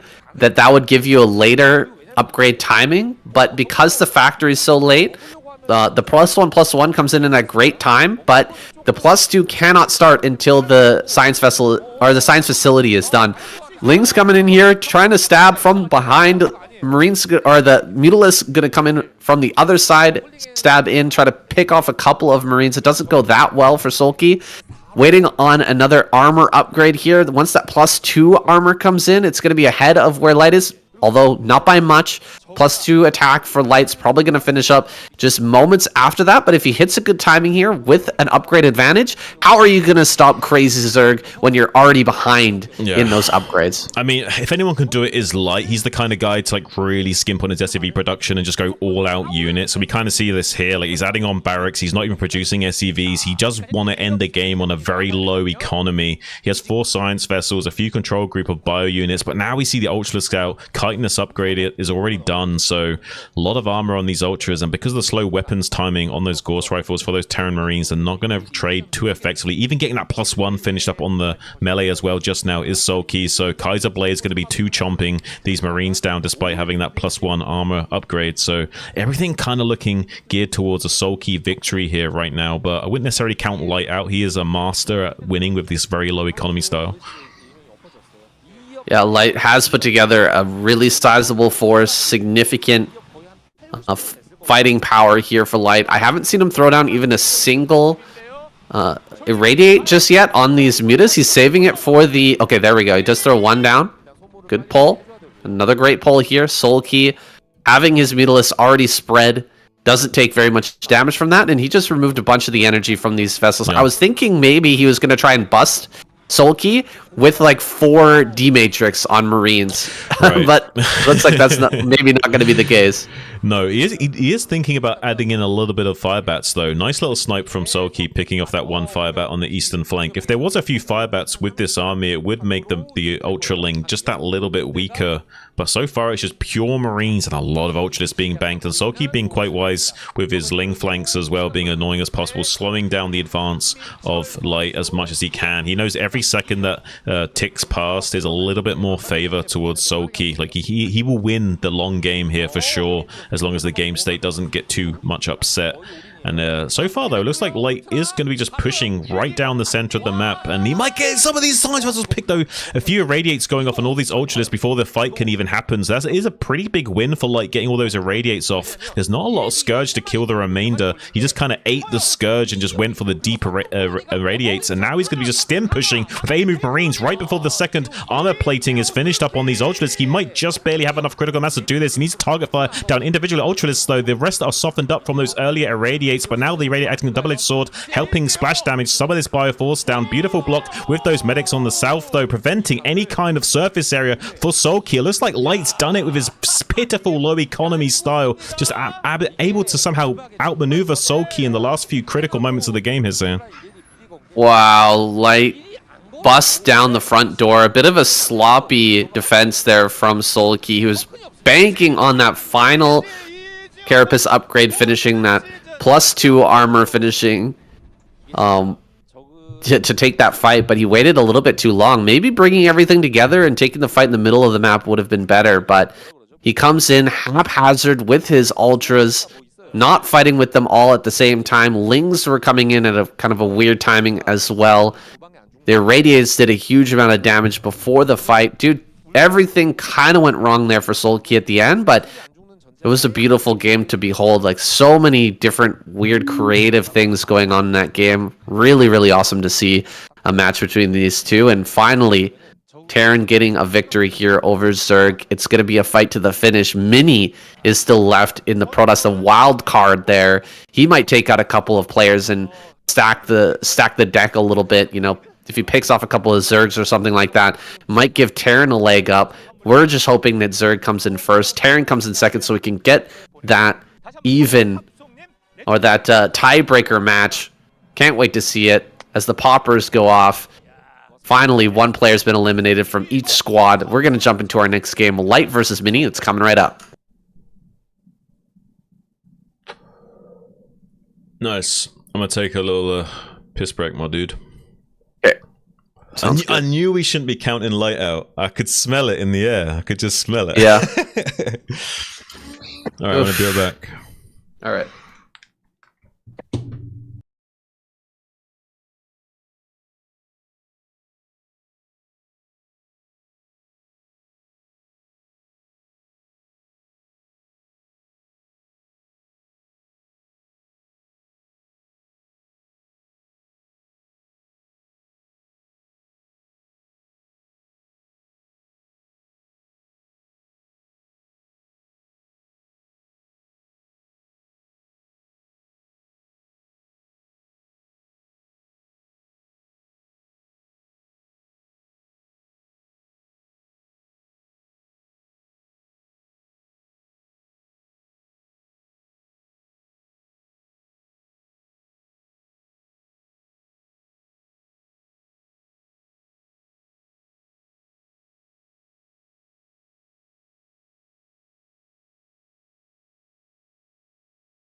Alright, we back, baby. Let's go, bully. Hope you're enjoying the cast, my dude.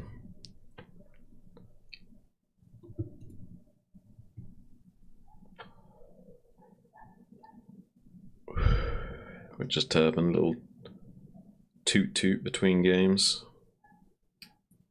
Get our blaze on. These guys are playing outside of the stratosphere, so I've got to climb to heights to join them, you know what I mean? Just so I can get on their same wavelength. Like the amount of star sense I need to muster just to figure out what these guys are even thinking is like kind of crazy. Even when they're like on autopilot just playing their regular game, it's still so intricate and highly finessed that us mere mortals can only dare to dream how the behavior trees that are being, you know, navigated to get to where they're ending up. I'm all about it. Hope you guys are too. Saying. Place your bets on how long it'll be. I reckon it'll be another...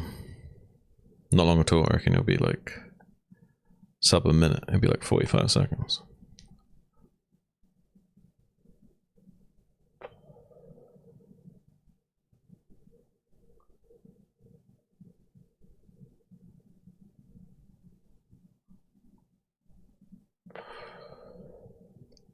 Man, I really hope that...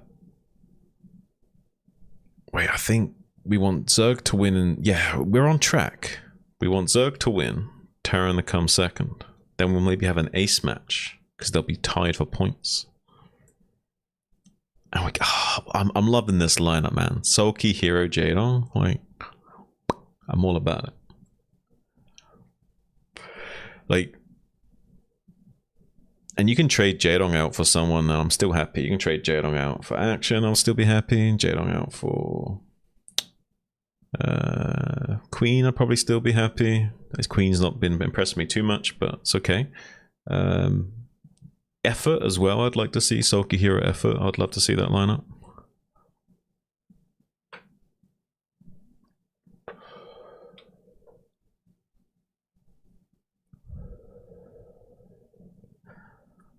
I've been happy with this Terran lineup. We've been seeing this kind of lineup from Terran quite a lot recently. I'm happy about it.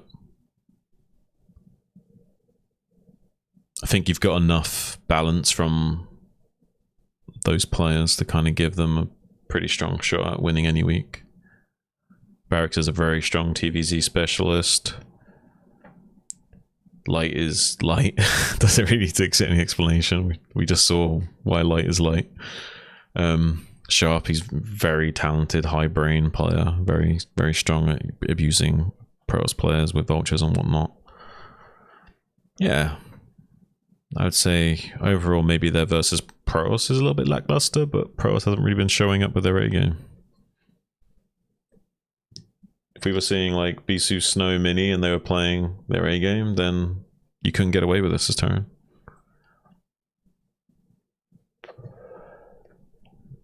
It is what it is.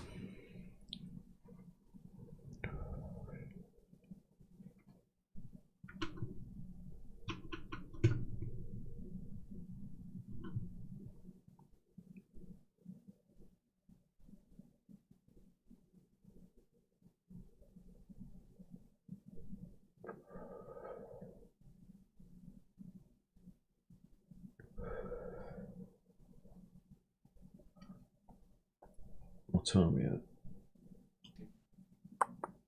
Oh, not even 7 yet. Doing good for time.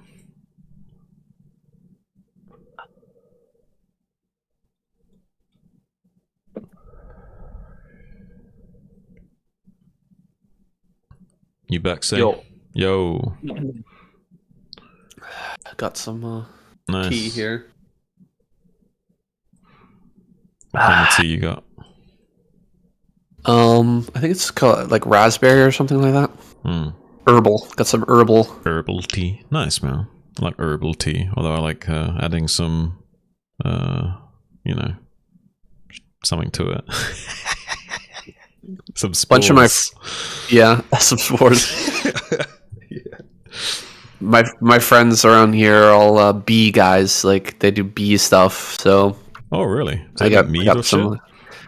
Yeah, my buddy makes mead, and my other buddy is like a beekeeper, and so Oh, I got the highest quality honey here. ask them Good, if the they've good shit. ask them if they've seen the movie. I think it's like The Beekeeper or something. It's a Jason Statham movie. It's like an action movie. Like, well, actually, Oh, really? actually one of his better ones in terms of how much it's rated. But yeah, he's like a beekeeper. Yeah, like look it up. Oh man, it's some funny shit. I don't want to spoil it as well. I don't want to say too much, but the whole beekeeper thing plays into it more than just him being a beekeeper. But yeah. Okay. All right. Well, let's check out this game. What's this map? I'm gonna check before we get into it. Oh yeah, I've been spouting off it, by the way. But I've been like loving the Zerg lineup, and I'd be happy if you traded out like Jaedong for Effort or Jaedong for Queen, that's whatever. But I have been really liking having Sharp and Barracks and Light around for the Terran lineup. They've been playing quite a lot together, right? But they've only been getting away with it because of the lackluster Protoss setup. If we had like Snow, Bisu, Mini playing their A game, they'd be getting smashed. Maybe. All right. Let's go check this out. Kickback is the name. Nice, let's kick back and enjoy the game.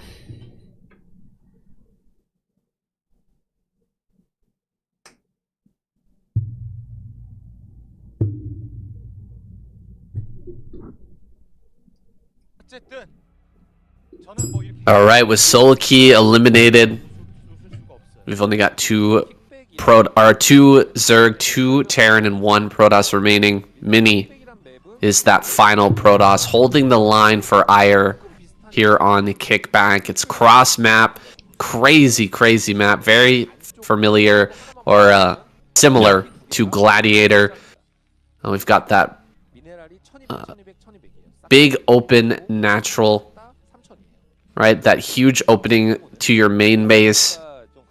Double expansion inside of your main as well. It's just a wild map. It's hard to even describe it, really. We've got those mineral patches out at the front. We've got neutral sunken colony that doesn't make creep. Unless you're Zerg, it's kind of a crazy wild map. We'll see what happens here in PvT. I don't think we've had a PvT on this map thus far, but things to mention. Really important things to mention are that there are plenty of high grounds around the map. It's a big ring with a huge open center. And there's so many high ground bases here that, I don't know. I have no idea if carriers are going to be a good thing on this map, but I have a feeling, I have a little tingle at the back of my mind that says it's going to be really strong. Well, there's definitely a lot of dead spaces for carriers to abuse, and a few little high perches in the center as well, affording some retreat points for those carriers if they are pushing cross map and what have you. So yeah, I could see that being a thing. I could also see arbiters and both storm drops being really highly effective with how tight these little pocket bases are. Like, there's not really much room to deny the shuttles and arbiters coming in for recalls and just unloading high templars to storm the line as well. So yeah, I can see a lot of frustration being the name of the game for the Protoss in this matchup. I could also see this game being like a really long drawn out, like, and very awkward as well in like how they are navigating their expansion paths, because this is not an easy thing for either side to navigate. It's such an open middle of the map. There's just this giant open center with double gas base in the middle, and I don't know if we're ever going to see players take that middle, but this setup and this matchup would probably be the one scenario that we might see that happen, right? We've got cross map, Light is going to get up onto 3 bases really quick. And then, when he pushes across, where is he going to take his 4th? Probably in the center. That might happen. Now, we may not even make it there because Mini's doing something a little bit freaky, throwing down a pylon at the front. is he going to go for a Robo here? I think Try so. to do a Reaver push, and yeah, he does drop the Robo. There's one Zealot coming up. The Probe is being watched here. Light sees the Zealot coming in. He's going to have to micro against this. He still doesn't know about that pylon, though. Yeah, he saw the probe coming at the diagonal angle, though. He might be a little bit suspicious on the trajectory that the probe was on. He's going to be wondering, why is there a probe coming at that angle at that time? It doesn't really make sense. So he might be a little bit suspicious about that, but he might be in enough of an autopilot mode where that doesn't even factor into his brain as well. So it could go either way, but I don't know if he's going to have any way of figuring that one out. At the moment, he's taking still quite a lot of damage onto these Marines now with the probe micro. Might just barely not getting the kill on that other Marine with the particle beam on that probe, but does come in with the Dragoon to try and slow down this factory going up. Already putting down 3 or so shots onto that SCV, but with the 3 Marines and the SCVs off the line, going to be able to bully this Dragoon back and try and get a bunker up at the front here, desperately. It needs that bunker so bad. Nice snipe on the one low HP Marine there. Getting some extra damage on these SCVs does help. Even gets a kill on one of those as well. Bunker finally finishes, but Mini is going for this one. He is going to try and kill, and I think that Light may have just figured it out. You see he's got the SCV here in the main. He sees no expansions, and there's a pylon missing. So where's that extra pylon? Where's the tech? Where's the expansion? A lot of questions in Light's mind right now. I don't know if he's deduced what's coming here, but he's got to make some moves. He's got to get a tank out. He's actually building an eBay. He's not sure if it's like a DT place somewhere out on the map. He really has no idea, so he's got to prepare for all the options. Yeah, but alarm bells are definitely ringing in his head right now. He just doesn't know exactly what it's going to be. He doesn't know if it's DTs or Reavers or if there's even any kind of proxy tech or what have you. So, yeah. Well, maybe he saw that robotic support bay in the main. I'm not sure if he actually got a vision on that, but if he did, that's going to help out a lot. Oh, man, this is really dirty. Dropping the Dragoons here on the high ground to try and pick off this turret. He's going to open up this position, and the Reaver's going to be able to get in here and do so much damage. Oh, great surround there, though. SCV's getting on top of it. Wait, what? How did that get out of there? Okay. Yeah, he managed to slide over somehow. Yeah, just by spam moving, he managed to glitch out over the SCV somehow. Does have the Reaver and Goon coming in as a follow-up. Turret is done, but able to keep the shuttle alive and coming in for a pickup. He might just barely not lose this shuttle as well, and a lot of SCVs going down 3 to that Scarab. He is slowly... Wow, okay, killing the tank, and now he's just waiting for a few Scarabs to finish because he ran out of Scarabs, but he's still got now enough opportunity to get a lot more damage done. Going to be picking off, and the Marines aren't in the bunker as well, so the Dragoons can now just waltz into the main base. Beautiful Scarab hit on that tank that just popped out as well. Full damage, no micro done, so the tank unfortunately going to go down to the phase disruption shot off that Dragoon as well, and now the SCVs are coming off the line to try and snatch that Reaver kill. 11 HP remaining on that. Needs to be careful not to lose that Reaver, but right now this is almost game-ending damage for Mini already. Light in kind of shambles right now, Sam. Yeah, one tank needs to pop out here. He needs one shot on that Reaver, but another Reaver is crawling its way forward already. So even if we manage to kill this, it's not the end of this fight. Like we have to deal with both of these Reavers. Now this one crawling forward here looks like it's going to take a lot of damage. Got to target one of those. Okay, he targets the low HP one. He picks that one off. But the other one going to go ahead and hop up into the shuttle. Going to continue its reign of terror here. Or the reign of terror that was begun by its brother. About 15 kills on that first Reaver. How many is this going to get? I don't know if there's 15 units left in this game for Light. Wow, beautiful block of those SCVs though on that Dragoon trying to get the run by there.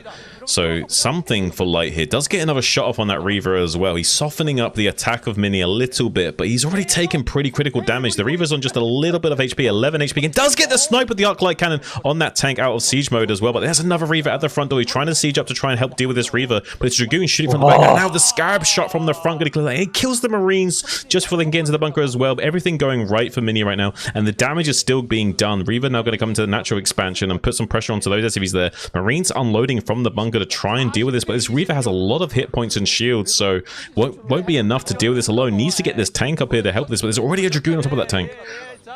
Yeah, every single time one Reaver gets taken out, there's already another one ready to take the fight. Oh my god, 1 HP? Are you kidding me? Can he get a shot off? He will not. Pretty good block there, but it's not good enough, and Mini with 10 kills now on this third Reaver. Gonna get one more. Oh my goodness, another Reaver coming up here. The SCV is just running away. I feel like Light is so dead, it's kind of ridiculous, but he's still trying to fight it out here. He loses. Oh my god, he loses all of the SCVs. He waits to the very end. I was wrong. There was still 15 more units left over. 16, in fact, the final kill count on that Reaver. Good god, that was brutal damage. Reaver kills, yeah. Like every single Reaver was like 23 kills, 13 kills, 19 kills. Every single Reaver had crazy amounts of damage. I mean, it was a beautiful attempt from Light to try and block the Scarab with the SCVs. If he got on the full wall off, you can actually stop the Scarabs from connecting by body blocking that. Didn't quite have a full wall off with the SCVs though. Beautiful attempt nonetheless. Crazy play from Mini, like almost Snow-esque Reaver control there. A little bit of a bungle from Light, has to be said, but really impressive stuff from Mini. I like to see it. Yeah, it seems like he really didn't pick up on the direction that the probe was coming in and realized that there was some sort of proxy, like you were saying.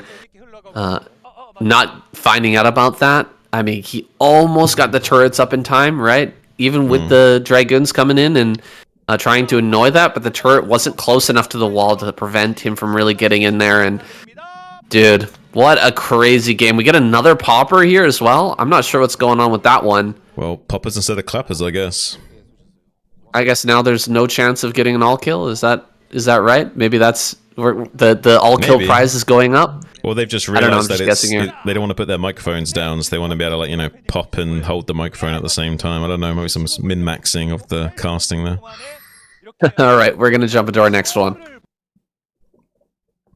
I can't help but say some silly-ish sometimes.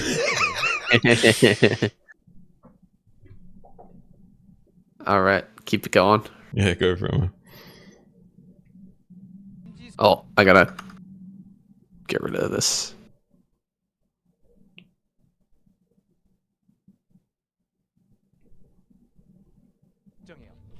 All right, Light's been eliminated, and Mini will continue on. He's the wild card, like we were saying. It's really down to the Zerg versus the Terran this week, but Mini could be the deciding factor. Yeah. Taking out that big boy Light on the Terran squad, and only Sharp remains. I think the chances of having a Zerg victory here are higher and higher.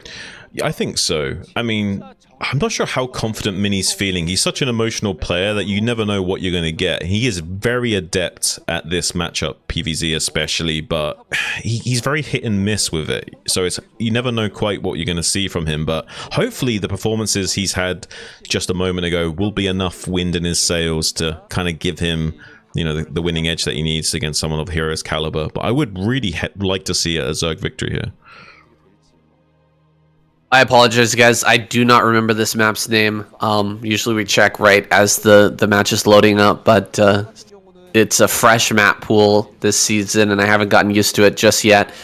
We've got Hero taking the base over at the 12 o'clock. It's kind of a wild map. It's not the wildest map. I think maybe Kickback, what we just saw, maybe the craziest map that we've got in the pool right now. That or what was the other one earlier that we saw? Monty Hall? Sulky first. Yeah, Monty Hall. That may be the craziest map, actually. Yeah, Kickback. So.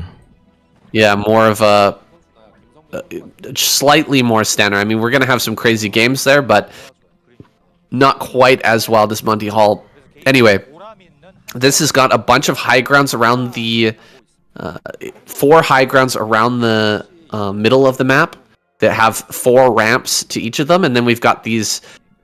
sharp ramps that have just a tiny sliver of high ground. No high ground in the main base. It's very similar to Citadel in that way, but it does have some unique twists. It's interesting that is becoming like a common map feature now, that kind of high ground tip at the top. Well, it's like MMA, like, you know, you just pick the best of everything and put it into one style, and that's what we're getting with map making. We're experimenting with ideas, and some of the ideas just don't work, and some of them are like, oh, I kind of like that, and then you start including that into a theme, and eventually we have these evolved maps which help us, you know, hone the balance of the game while also keeping it fresh and interesting, and like providing a new diverse range of approaching to play. A big shout out to the map makers out there for constantly innovating for this extremely old game. We're past 25 years now, and there's still so much passion in this sport. There's so much passion, not just for the players, but from the map makers as well. Nice snipe there on the first probe. Denying the scout for Mini to see, whether he's going for Hydralisk Den or for a lair. He just has to guess at this point. Yeah, Mini being a little bit greedy, going to be throwing down that core in his natural expansion to keep his tech timings as sharp as possible. Despite losing that scouting information. And it is such a big deal, the scouting information in this matchup. Zerg basically has a straight up advantage over Protoss unless you have information. But the weird thing about it is if you do have information, it becomes a bit more Protoss favored. So you do see a lot of mind games and kind of juxtaposition happening in the early game, trying to get as much intel as possible. Even this Zealot coming into the third base to try and confirm how many drones are mining there and how many lings have been made is so important for the Protoss player as they kind of min-max their build and try and optimize for certain timings later on down the line. Mini's getting away with some pretty good min-maxing here. He got that forge a little bit later. He got the Cybernetics core in the wall. And his Corsair is going to be coming out at a really nice crisp timing. He saw the amount of drones at the third.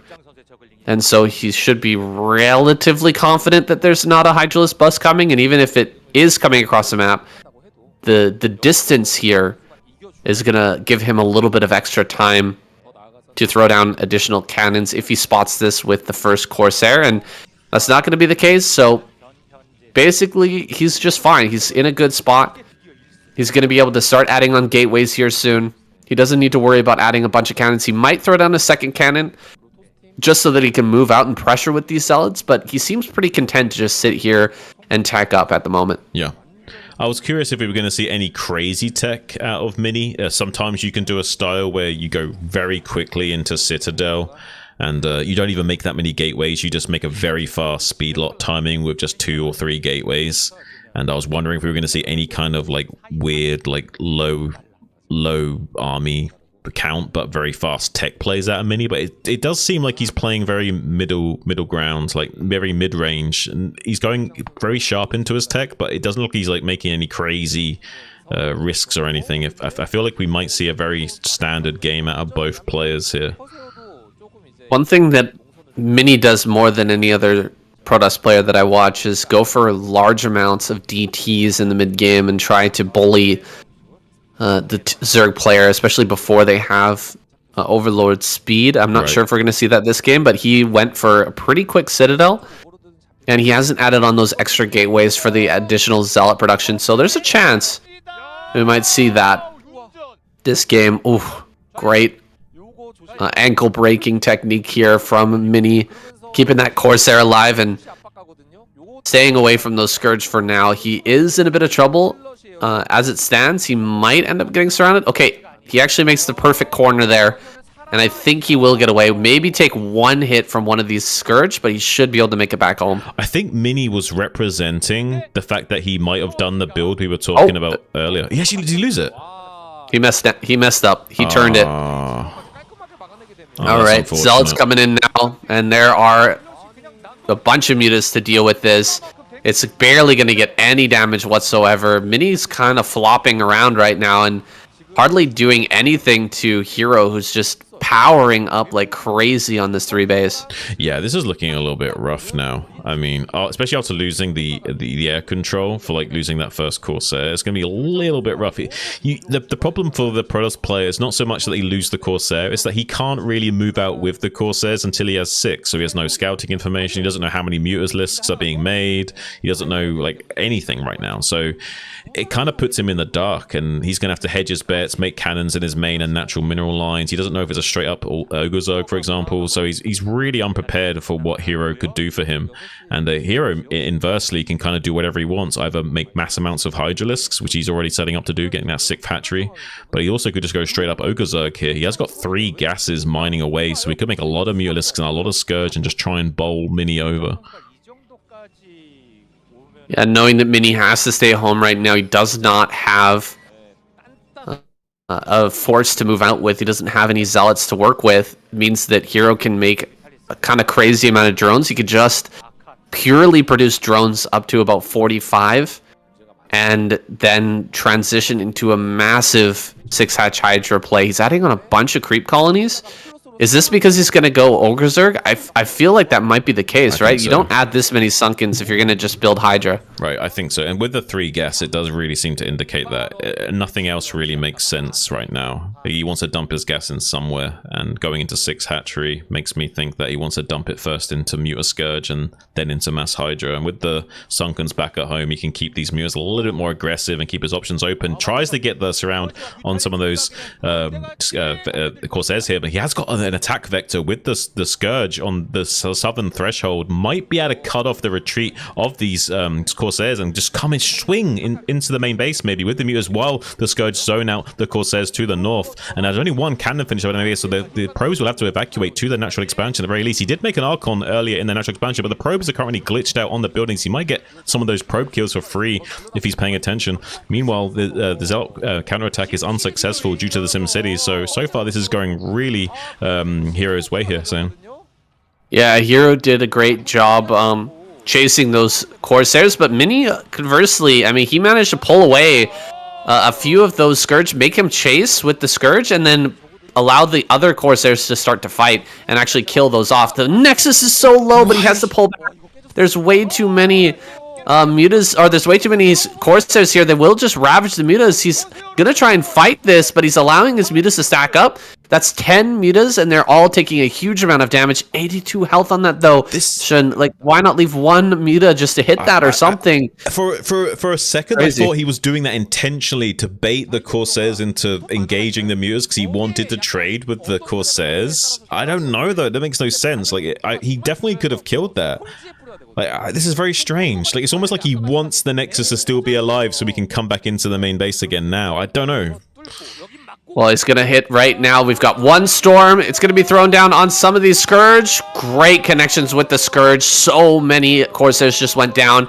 That's going to be one shot. This is going to be like 1 or 2 shot as well. There's the Nexus going down, and all of the Corsairs are gone. Pretty rough situation here for Mini. He's going to gamble on an attack here into the 3rd. Those are some really good shots from the Archon. 6 kills on that Archon already. 7 kills now. As the Zealots tank the damage, Archon just dishing it out here. Finally does get targeted down. There's 2 sunken colonies remaining. There's 1 sunken colony left over now.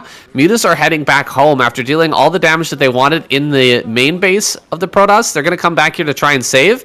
Mini's going to lose his whole army, and he doesn't have a main base Nexus. This is really, really rough. Yeah, that was a beautiful drone drill from Hero with just 2 drones glitching out that Archon, mitigating much of the potential damage of that Sonic Shockwave, just coming in and cleaning up the entire drone line. Fortunately, didn't take too much damage, only just like a half a dozen or so drones going down. Hero can easily remake that. He's got a lot of hatchery production. Mini's taken a lot of damage, and having to retake his main base, he's slowed down so exponentially at this point in the game, and now his natural is going to be mined out all the more faster as well, and his economic path in this game and the curve will be even more lopsided, and the ebb and flow has been disrupted enough that Hero should be able to abuse him now, come in here and snipe a few High Templars here and there, try to pick off what little gas units there are fielded by Mini, while also snagging some of these probes that are transferring to and from the main base that's being rebuilt. Main base is coming back up, but it's just a glimmer in Mini's eye right now. He needs to get that operational like right now, whereas Hero is slowly moving onto a 4th base. His economy is still fantastic. He didn't lose all of his drones at that 3rd. Just a few ended up going down there, and his Hydra production is in full swing. Mini is just, he's trying to put something together here, but what can he do, Shun? He's still got to worry about a potential follow-up or Ogre Zerg play. He has no Corsairs. So that's a threat. There's a Hydra threat. Yeah, there's Lurker threat. There's no cookie cutter answer. Like, he just has to make High Templars and hope for the best. And either way, it can still go bad against him, because all the Hero has to do is contain Mini. He doesn't actually have to kill him. He can literally just like set up a Lurker contain and just squeeze him out of the game. Keep on contained onto 2 bases will be more than a death sentence for Mini at this stage in the game. And meanwhile, Hero can take his own 4th base and just produce units non-stop, and even just stay on Battle Zerg mode, making nothing but Hydras and Lurkers just Mutas and Scourge non-stop and just trying to maintain the contain. And it's just like pure Zealot Templar, so these Lurkers are going to have so much cost efficiency, it's going to be insane. There's not going to be enough storms to deal with all of them, and with the Dragoon transition being so slow behind this, there's not much hope here. He's even now just starting Dragoon range as an afterthought, and he might even lose the core before the Dragoon range finishes. This is just kind of writing on the wall type situation here. Yeah, how long are we gonna wait until that observer gets to the field, right? Like, that observer is so necessary. Okay, does he finish the range? I think it might have just finished in time, so that's actually really important. Oh, and he's gonna start a new core. He does need to keep making Dragoons, so he of course needs that, but I think he did finish that upgrade. So crucial that that actually went through. Another gateway's gonna fall here. He's casting storms and getting some damage on these lurkers, but the amount of hydras that's coming behind this, I just don't think he's gonna have the storm remaining to deal with them. Yeah, but basically that. I mean, he has to churn out so many Dragoons to have any hope of breaking out, and even that will be difficult. He's just going to GG out. It makes sense. It's such an unplayable situation for the Protoss player, and Hero was very patient and willing to drag that out no matter how long was necessary, and would have put Mini into a checkmate scenario pretty much no matter what happened, so kind of understandable for him to tap out there. And it looks like we're just going to be down to Sharp coming up here. Can he dispatch Hero and Jaedong all by his lonesome self? It's going to be a tall order, Sam.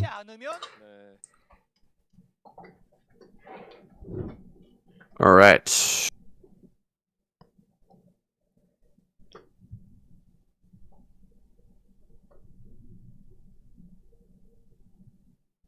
Wow, it's looking really likely we're going to have... Yeah. I want to see it. I want to see it. I want to see it. What's going to happen? What do you think? Do you think ace match, or do you think something crazier? I think it's going to be an ace match. What if they do something really wild and they just say, right, both of you two squads have to play each other right now? Maybe like Hero versus Light, something like that, or Sulky versus Light. Final match, just to see who gets the first place. Yeah, they both pick one of the players from each squad, and it's an ace match. And it's just like, yeah, I think that's the most likely thing. Yeah, I think so. And imagine it's like a 4-pool versus 8 racks. Some just completely dumb way to end the, they've been battling back and forth the entire season, 8 weeks of play, and then it all comes down to this. You don't expect the 4-pool in that situation, that's for damn sure. No, definitely not. All right, let's go.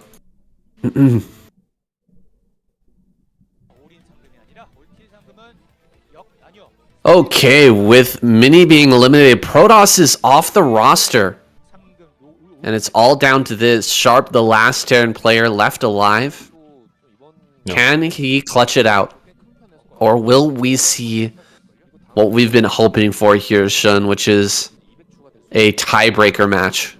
Yeah. Or some sort of like ace match. Something has to be done if both these squads wind out the 8 weeks with exactly even scores. Yeah, and I'm excited to see it. I want to see it. So I do hope that Zerg win, Terran takes this second spot, and we do get to see what kind of tie-break situation we're going to be having, whether that's just going to be an ace match or some kind of weird best-of-3 scenario. I have no idea what they would have in store for us for a tie-break scenario. I'm very curious to see it. I'm also curious to know if the map makers could maybe invest in some kind of better pizza cutting tool to, divvy up these slices in the center of the map, because these are not even slices, Sam. You know what I mean? Like, if both of us get 4 of these slices, one of us is definitely not getting the same amount of calories. You know what I mean? Dominator is the map, a remake of Gladiator. 3-player Gladiator is what we like to call it.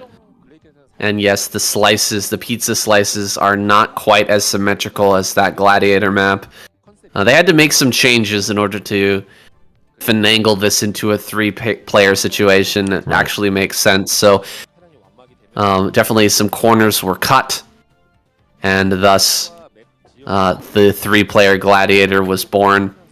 Sharp here getting in. He's gonna scout, sees what Hero's up to. It's just a regular 12 hatch play with the follow-up gas coming online now, and He's just going to open up with a 1 Rex FE, so very standard opener on both sides, with a nice little wall here for Sharp. He's found himself in the correct position to give himself a nice little advantage with that wall, make sure that nothing comes in. He can pump out pure SCV here early on and cut a lot of Marines to get his economy going relatively fast. Now, I'm curious to see if we'll see a fast engineering bay out of Sharp, or if he will go for a 2 racks timing here. I also would be very curious to see if Hero wants to kill this SCV so early, because he's considering a 2-hatch lurker build, and he sees the wall in as well from the Terran. He knows there's not a lot of room to build bunkers as well here in this natural expansion because of this wall in, so a potential 2-hatch lurker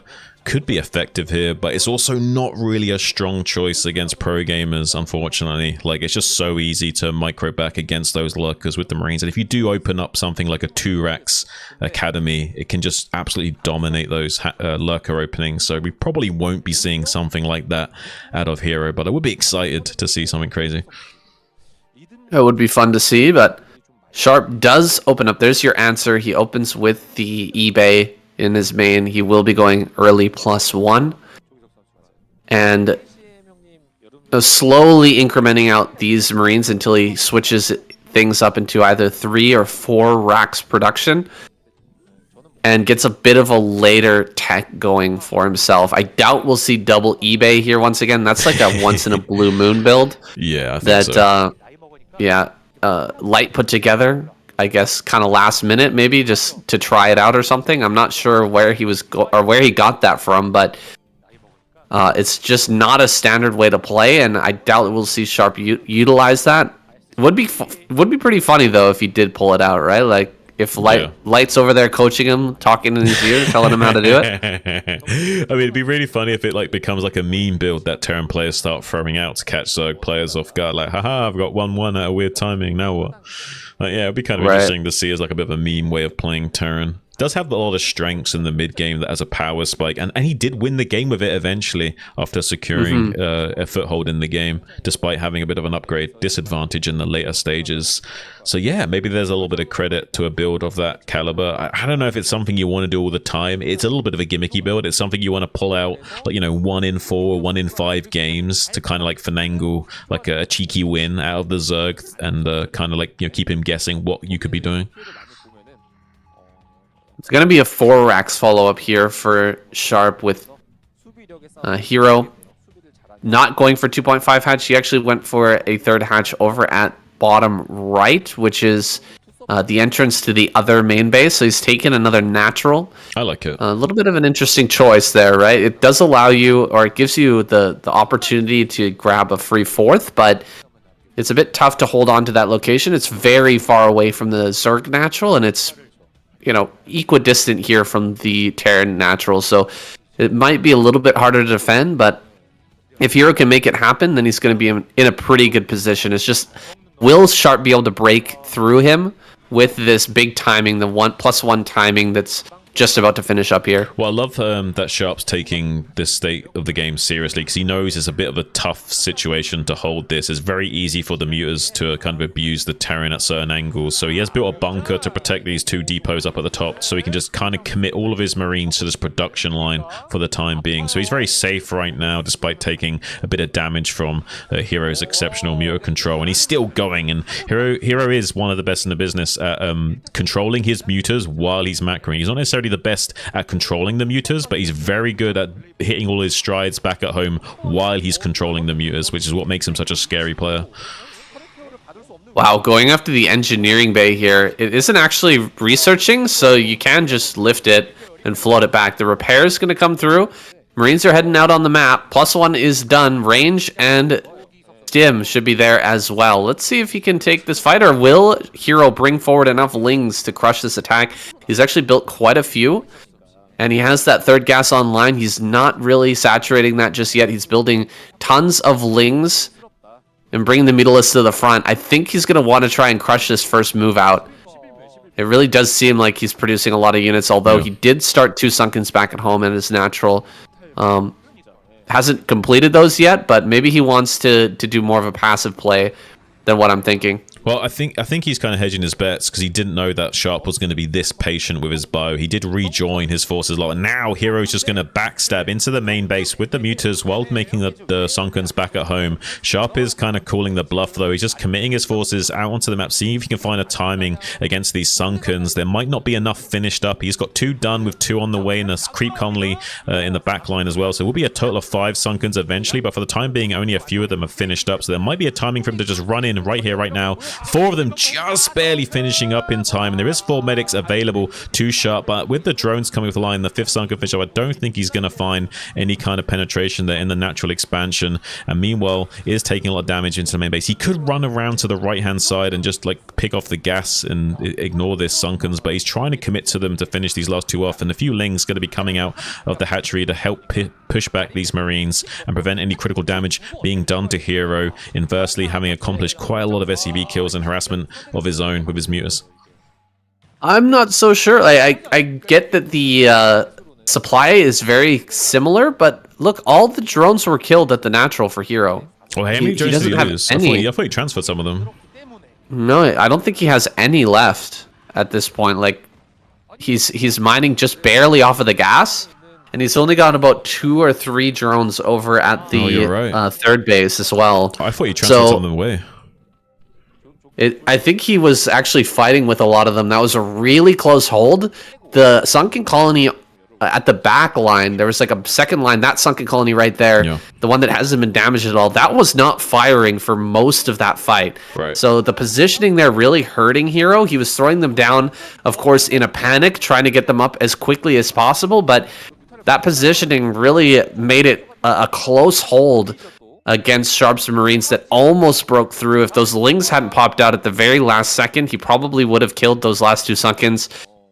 As it stands, Hero is re-droning, but you can see Sharp is now getting ahead in supply, despite it was being even just a few seconds ago, because these drones, I mean, we have to invest into this or we're just not going to have a late game. Well, if there was, less economy lost by Hero in that attack, I think he would have been in a lot healthier state, but as it stands, it's looking a little bit dry.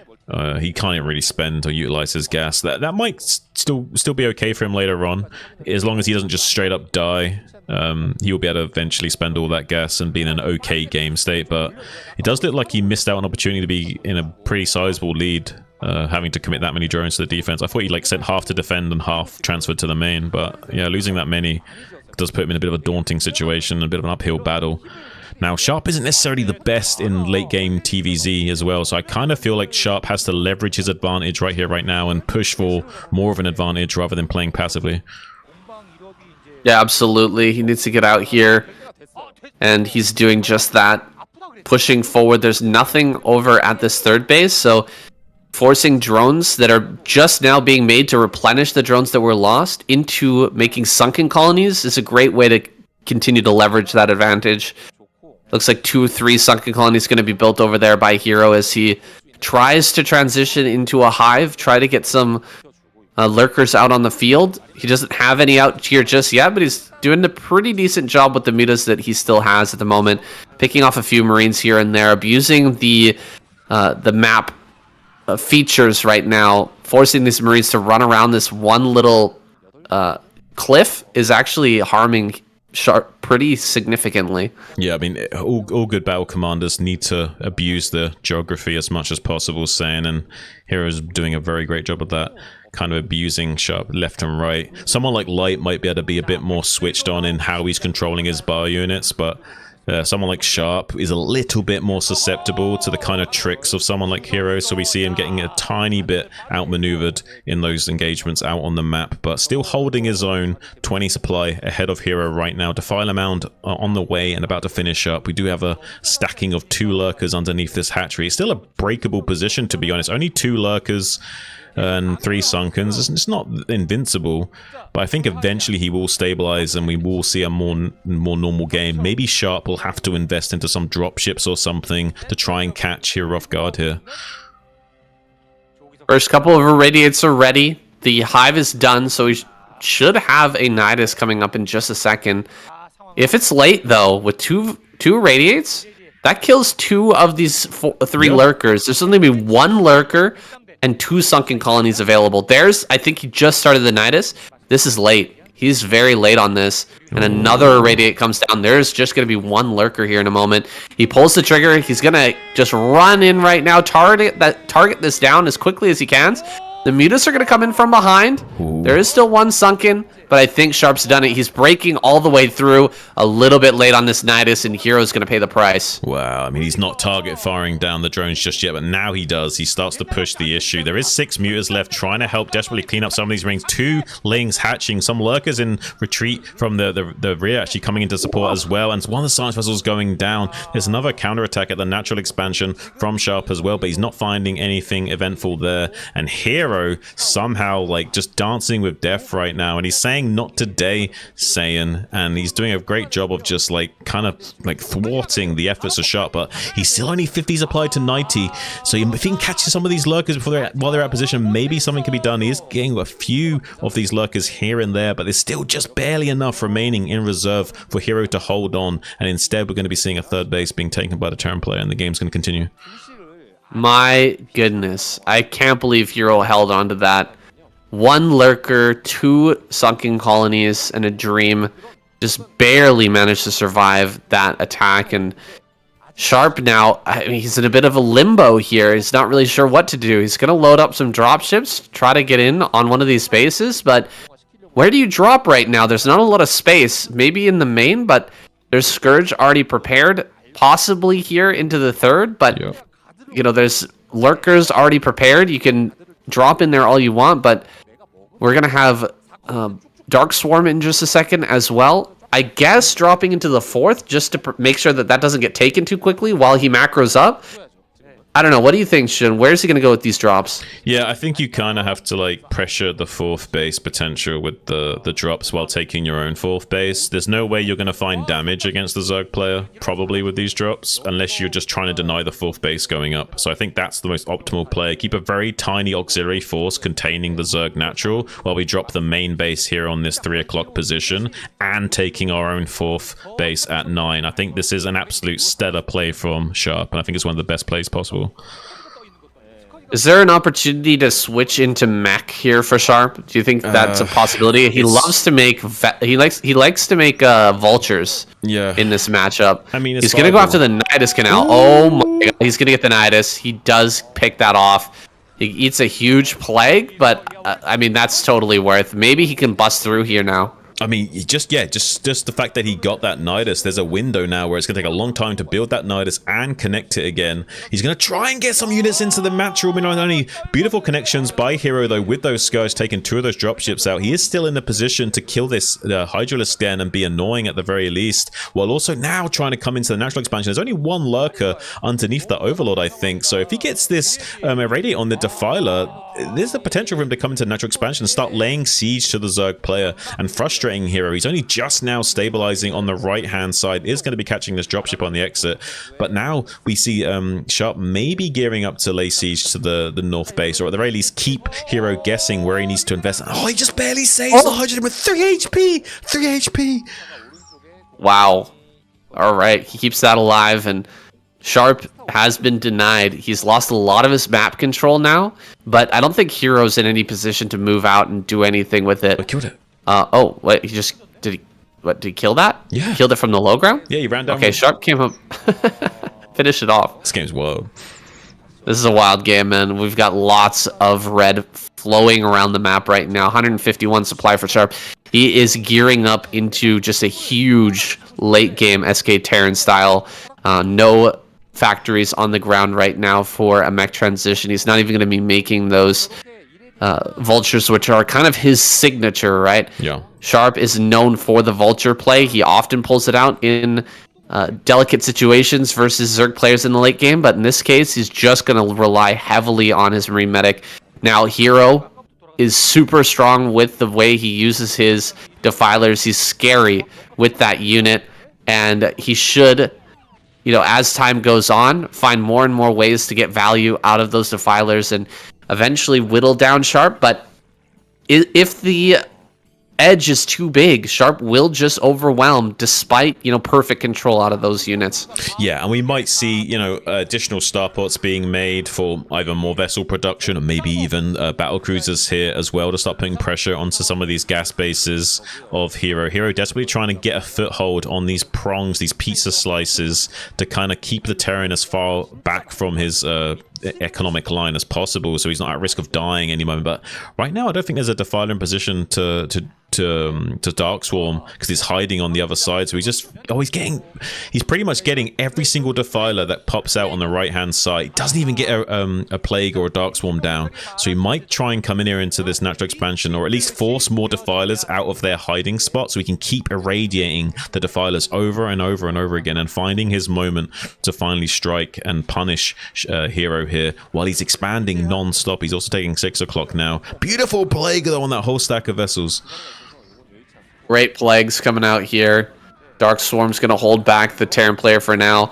I almost feel like, oh, wait a second, hold on. Big drop here into the 4th base. Is he going to be able to deny this? It's really looking that way. Hero just doesn't have the army supply right now to deal with the attacks coming in from so many different directions. He's going to lose his Nidus Canal again. The first Ultra pops out. It's only got 1 armor, though. That will end up going down really quickly.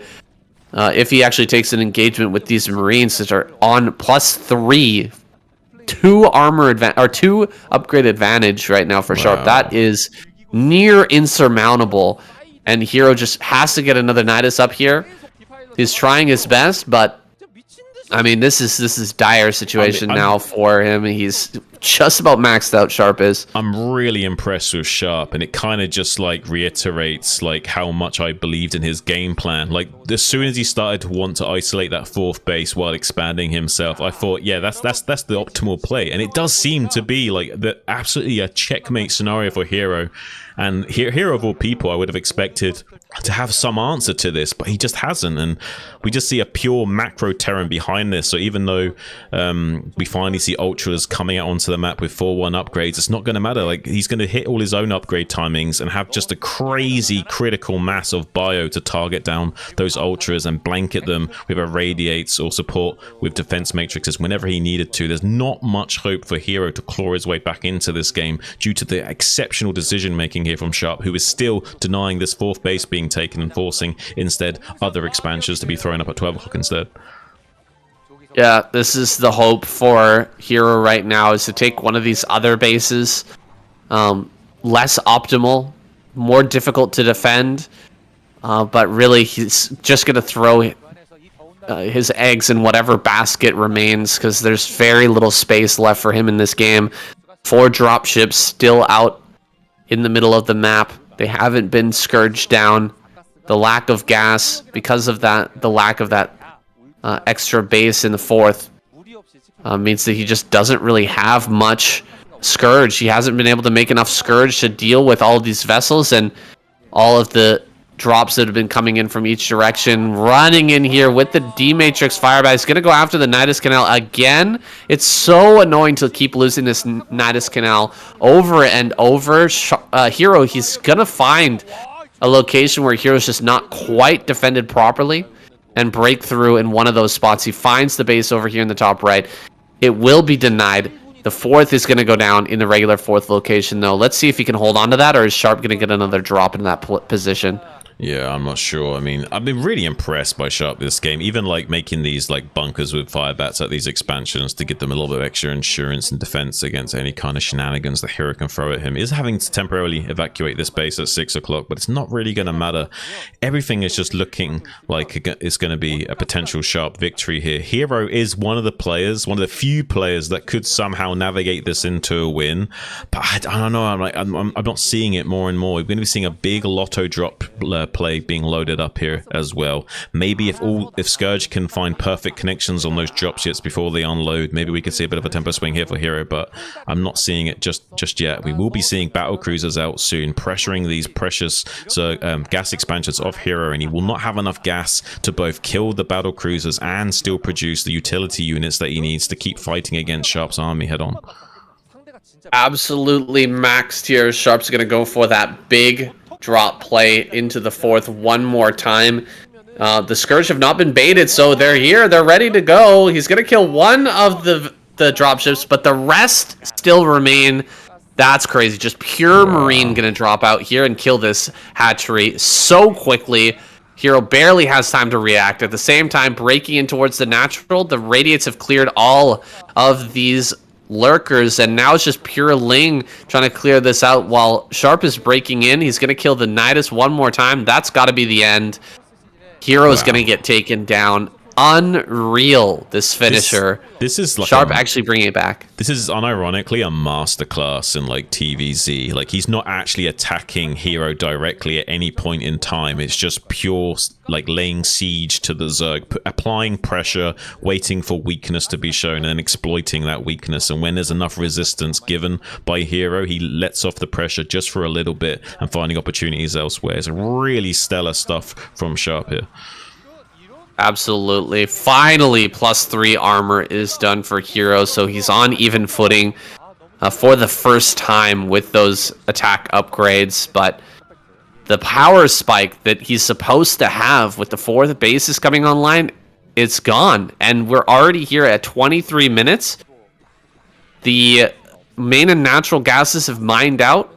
Your 3rd gas is getting low, and we still don't have a 4th gas online. It's really painful here for Hero, but he's gonna try. Okay, actually, he's still got this. How much gas is remaining in that? That's gotta be low, right? Yeah, it's very low. But I mean, Sharp's just basically been like stealing Hero's lunch money all game long and just like buying milkshakes and drinking the milkshakes in front of Hero the entire game. Just bullying Hero this entire game and pushing him off of this last base for the final time. There's one Ultra here. How much health does it have? Can it actually fight all of these Firebats? Firebat's really not great at fighting Ultra, so, you know, many of them are going to die trying to take this down, but I think he may still get this. Oh, no.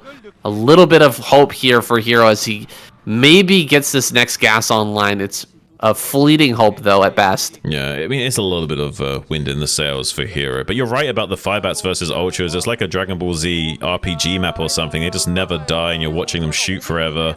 But now, with the target firing of these Marines onto these Ultras, there's not enough critical mass of Zerg units here to fight the Terran anymore. And I think this might be... He tries to get the Consume and doesn't able to do so. So no Dark Swarm, no Plague, no Nidus Canal. GG finally called, and the Zerg are going to be victorious here in this week of KCM, so we're going to be seeing some kind of tiebreaker here saying, what's it going to be?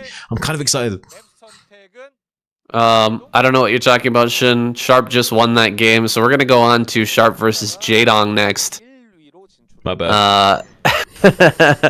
No tiebreaker just yet. I mean, are we going to get denied again? I feel like we've been so close to it so many times, and it's just never happened.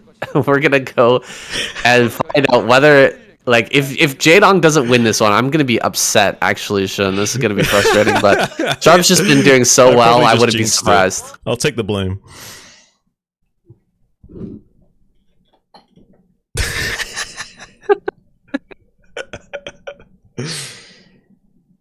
Oh, Shun.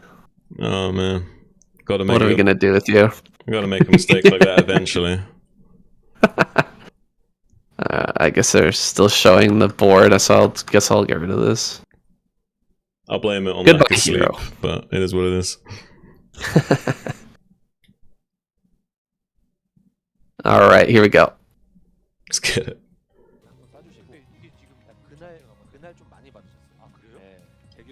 Jadong, our final Zerg player, coming out now. We're on Radeon once again. Cross-map situation versus Sharp, dude. Sharp really impressive against Hero. Is Jadong the man that can take him down and bring us to that even scenario, that tiebreaker situation? I mean, I bloody well hope so, saying I'm going to be kicking myself. And I'll don't worry, guys, I'll take personal responsibility if Jadong doesn't win, because I made an absolute goofball error of, like, misrepresenting what was going to happen at the end of the last game. So if it does happen, I'll take full blame, guys, don't worry. You definitely jinxed it pretty good. Yeah. But we'll see. We'll see if Jadong can bring it back. Oh, come on, my boy. JD certainly if this was like 10 years ago, I mean, no contest JD would have been able to take this down. But JD in 2024, Jaedong, is he still the powerhouse that we imagine him to be? That we hope that he will once again become? He's sending out his early drone. He's just going to check and see if there's an 8 racks out here as he gets into his 12 hatchery play. I mean, I hope so, Sam. Unfortunately, Jaedong is much more like a player like Mini in the sense of he's a much more hit and miss with his performance levels. So you don't necessarily know what Jaedong you're going to get. You might see absolutely exemplary play where he's playing out of his mind, or you might see somewhat of a mediocre Zerg at this level. So you never quite know what you're going to get with Jaedong, unfortunately. But I'm hoping it's going to be the former, and he's going to play an absolute amazing game here. Both entertain us and show us this tie-breaking scenario, which I'm still kind of like anticipating, which I now think we're not going to get. Yeah. It's crazy how many times we've missed on that, and this time it's so close, yet so far away. Sharp standing in the way of our dream here, Shin. That's our joint dream to actually find out what is gonna happen. I feel like a kid at Christmas. Should those scores line up right at the end? I mean, we've been watching that graph grow season after season, and they've never have the two met at the very end of week number 8. But this, I mean, we want to see it. It's good for our OCD. I do apologize for making that mistake, guys, but I'm just so pumped at seeing it that I'm just trying to manifest it. I'm trying to manifestation. I want to manifest that reality for us, but I might have just done the opposite. I might have jinxed it, and now, like, I've done the Matrix thing of like, would you still knock the vase over if I hadn't said anything? Kind of reality situation going on. Because right now I said something. Maybe we won't see that. I hope so. I hope not. So. I hope not as well. But I'll just use my own Matrix quote. My favorite one. What happened, happened and couldn't have happened any other way. And why? Because we're still alive. Yeah, boy. Here we go. Sharp pulling out the same exact build. He's going for a +1. Early timing here. The quick eBay from him means he's going to be moving out with a much stronger force in the mid game, but he will not have a timing to force any sort of sunken colony play out of Jaedong until quite a bit later. The second barracks is now coming up. Likely we'll see another 4 racks out of him because it's just such a strong way to play. It gives you so much power and pressure over the Zerg player in the mid game. Look at Jaedong taking this bottom right-hand corner. Is that really where we want to put our hatchery here for the third? It's a little bit risky, I'm not going to lie, but I also think it subverts expectations. I actually feel like Sharp won't check that for some time, because I don't think that Sharp will expect it to be placed there. I think that's like the 3rd or 4th spot that he's going to check. So I think that's actually a wise spot to put it, because it will negate any potential timings of shutting it down pre-muter, because he needs to identify it to be able to shut this down pre-muter, right? So like, as a result, I feel like he's guaranteed to save it no matter what, because Sharp will not expect it to be there. Makes sense. Sharp scanning out around the map. It looks like he just checked the spire here, and the timing on the eggs gives him perfect information on when he needs to start these turrets, which is right now as the mutas are popping. He's going to get these going. And with the 4 racks play once again, should have a significant amount of Marines to deal with this first attack, but no range likely done just yet. Jaedong going to get in here, and can he get as much damage as Hero got, picking off a whole bunch of Marines and slowing down this push out? Or will Sharp just cruise here into the mid game? Well, I would love to see some fantastic micro out of Jaedong. We know he's capable of it. One of the best in the business, or at least once upon a time was, with his muteless control. It was obviously a lot more shaky compared to his heyday, but still able to potentially just pick apart Sharp here. If he can just create one tiny pocket, if he comes in here, picks off one of these turrets at the bottom, for example, before the repair goes off, now he can start to exploit this pocket more, come in here, kill some of these SCVs. He needs about 6 SCV kills, roughly, to be really confident going into the mid game, and he's trying to secure that now. He's already halfway there. He's got about 3 so far, but now he's going to like put pause to that because he needs to kind of get map control again and kind of track this bio that's moving out across the map and threatening some kind of counterplay. We still have no sunken, so we need to rely purely on our Muta Ling here to make sure that we can shut down any attempts from Sharp to come out onto the map. Sharp gonna chase this back. Great control here so far from Jaedong. Okay, not as good there. Taking quite a bit of damage, not really dishing it back at all. But hasn't lost even a single Mutalisk thus far. There we go, finally first Mutalisk, first blood there for Sharp.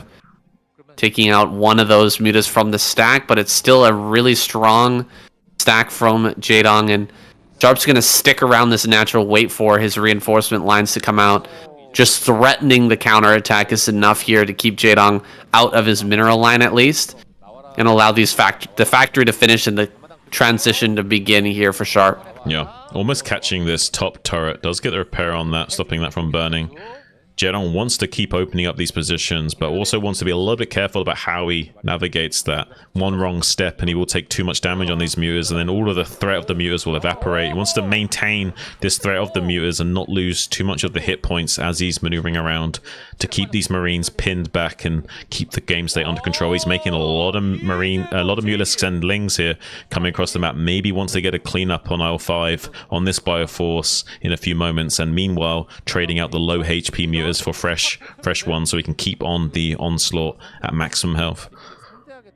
Is just about ready to hit this from both sides. The pincer attack going to come through for Jaedong here in just a moment. Is he waiting for a few more links? Maybe another group of mutas? He's picking off a few stragglers here at the back, lowering the combat power of this little Bioforce to the point where he's ready to swallow it up. It seems like he's just about at that point now, but his mutas are starting to fall. He's down to just 8. Gonna split off a few damaged ones, I think, and put some more into the stack, some healthy ones into the stack. Jaedong seems to be a little bit hesitant about taking a fight with this, a full-on fight. He's trying to get his Hydralisk out and get the Lurkers into position rather than continuously building mutas and lings and trying to swallow this up. Oh, there's a chance that Sharp just bowls him over before the lurkers are finished here. He's only just now starting to make the creeps, and the lurker aspect hasn't yet finished. We do not have any lurkers morphing just yet. Sharp's identified a critical timing here. Only one stack of mutas are standing between Sharp and victory. Finally, the lurkers are morphing, but it might be too little too late. Sunken's only just now finishing up. They get targeted down as well, and these others will be shortened down on their hit points, so they finish with just one hit point and die anyway. So now we're just purely reliant on these mutas and lurkers to defend, and I think Sharp might actually just barely have enough here to push through and get the kill on Jaedong, and I think we might not be seeing that tiebreaker after all, Sam. Oh my god. 4 mutas remain. There's the lurkers popping out. They all get gunned down immediately. Sharp just too good. The timings here so strong with the +1 armor. Even if those lurkers got underground, the amount of spines they'd have to hit, just not feasible here for Jaedong to hold on. He's down now to 2 bases. Most players would tap out, but Jaedong, he's a fighter. He's going to stick it out for now. Even just at half the supply of Sharp, he's going to try to find a way to deal some damage and get back into this game. I don't see it, Shin, do you? Like, what is he gonna pull out here? I mean, he'd have to get like some hold position lurker kills on some of this Bioforce or something fancy to kind of tempo swing his way back into the game. It's not going to be easy either way. Yeah, I don't see it happening without any some kind of like backdoor or like hold position lurker. He's trying to come in here as this lurker's finishing up, deceiving on top of this Bioforce, but the trades aren't quite good enough. He does also pick off that one lurker before heading northwards towards a natural expansion and forcing a retreat potentially on these lurkers as well. He's also got science vessels to kind of chase around these lurkers now, and he won't be able to get that hold position lurker value that I was hoping for earlier, now that the vessels can sweep all the lurkers out on the map. So it looks like Sharp is just going to slowly but surely pressure Jaedong, but Jaedong is setting up a base in the top left and getting a Nidus Canal and Defiler Tech. So theoretically, if Sharp wasn't aware of this base in the top left and he got a Nidus Canal set up, maybe he'd be okay. But Sharp's well on top of that, and he's going to shut this base down in the top left before there's any hopes of a Nidus Canal being connected up here, I think. Yeah, that's the problem right there. Double Irradiate goes down, and now Sharp can just walk through with a small group of Marines. You know, send 3-5 Marines up to the top left. It deals with the hatchery and leave the rest out on the map to keep on pressuring. Almost getting a vessel.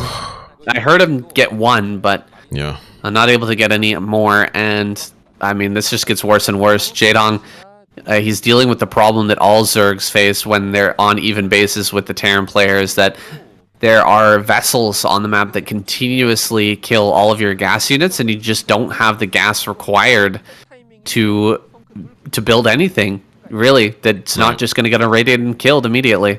Yeah, I mean, this is looking pretty dire for Jaedong, unfortunately. There is still a chance that Sharp somehow blunders the game and Jaedong plays like a god, of course, but that is such a very razor-thin margin right now. As long as Sharp kind of dots his I's, crosses his T's, and doesn't do anything crazy, he should be able to navigate this into a pretty comfortable win. Jaedong's trying to get his natural third up and running by pushing out to this bridge, but he's just not quite there in time. Sharp's always just a few seconds and one or moves ahead of him at every junction in this game, and it's just going to be a nightmare situation for Jaedong to try and find some kind of purchase in this game to go forward. He's trying to keep these lurkers out on the map to maybe keep the hopes of maybe securing this 12 o'clock as a third, potentially, but I don't think... Oh, he's managed to escort a drone over to the top left with these 2 lurkers as well, helping protect from these Marines on the high ground, but it's still a very weird situation for Jaedong. Yeah, even with getting these lurkers over here and the drone into the top left, we could just see the exact same thing happen once again. You'll just come over here with the vessels, get the 2 irradiates down, and GG is called. GG. Yeah, Sharp takes it home here for the Terran squad, and we will not be getting our tiebreaker. What a sad day. Jaedong just not able to pull it out here for us in the end. Yeah, now, would Sharp still have tipped over the vase if we didn't say anything about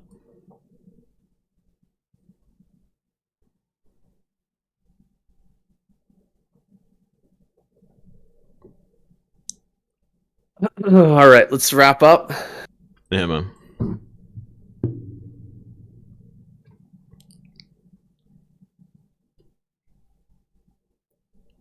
What a shame it is to see these 2 lines diverging at the end, but Terran definitely well-deserved win here.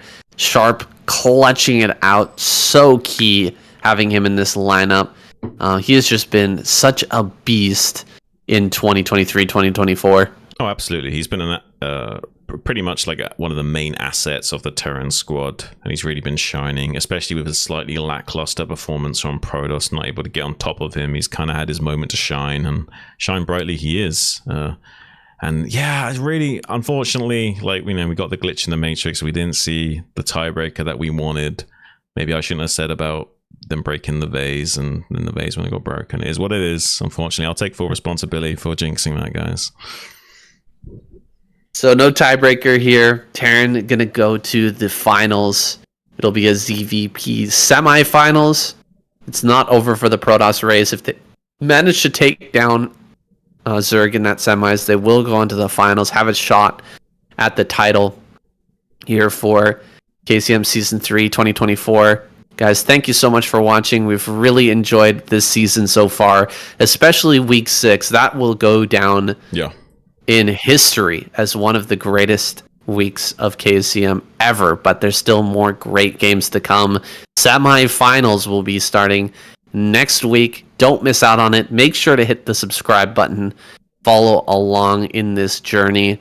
Guys, go down into the description as well. First link is over to, will take you over to KCM's channel. You can give him a like.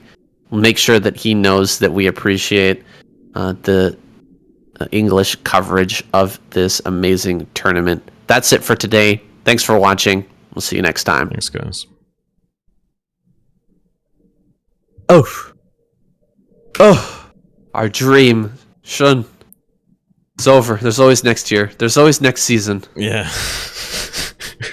Are we ever gonna see it? Maybe, maybe not. Oh man. We have to hold out hope. I'm not saying a damn thing next time. I'm not even gonna mention it. Yeah, we're not going to talk about it at all. Just be like trying to like grit our teeth and not even talk about it. Be like the elephant in the room. Yeah. My gosh. Well, I knew Sharp was capable of doing it, but I didn't expect him to make it happen there. Yeah. I knew that Sharp was capable of like winning ASL last season. I didn't expect him to get to the semifinals, you know? Like that was crazy. I guess like his hard work really has been paying off. I mean, he did really push himself this last year. So yeah. I guess he's kind of like, you know, still in that wind. You know, he's still following that trajectory, at least it seems so from his performances. For sure. Working hard, practicing hard, putting in the hours.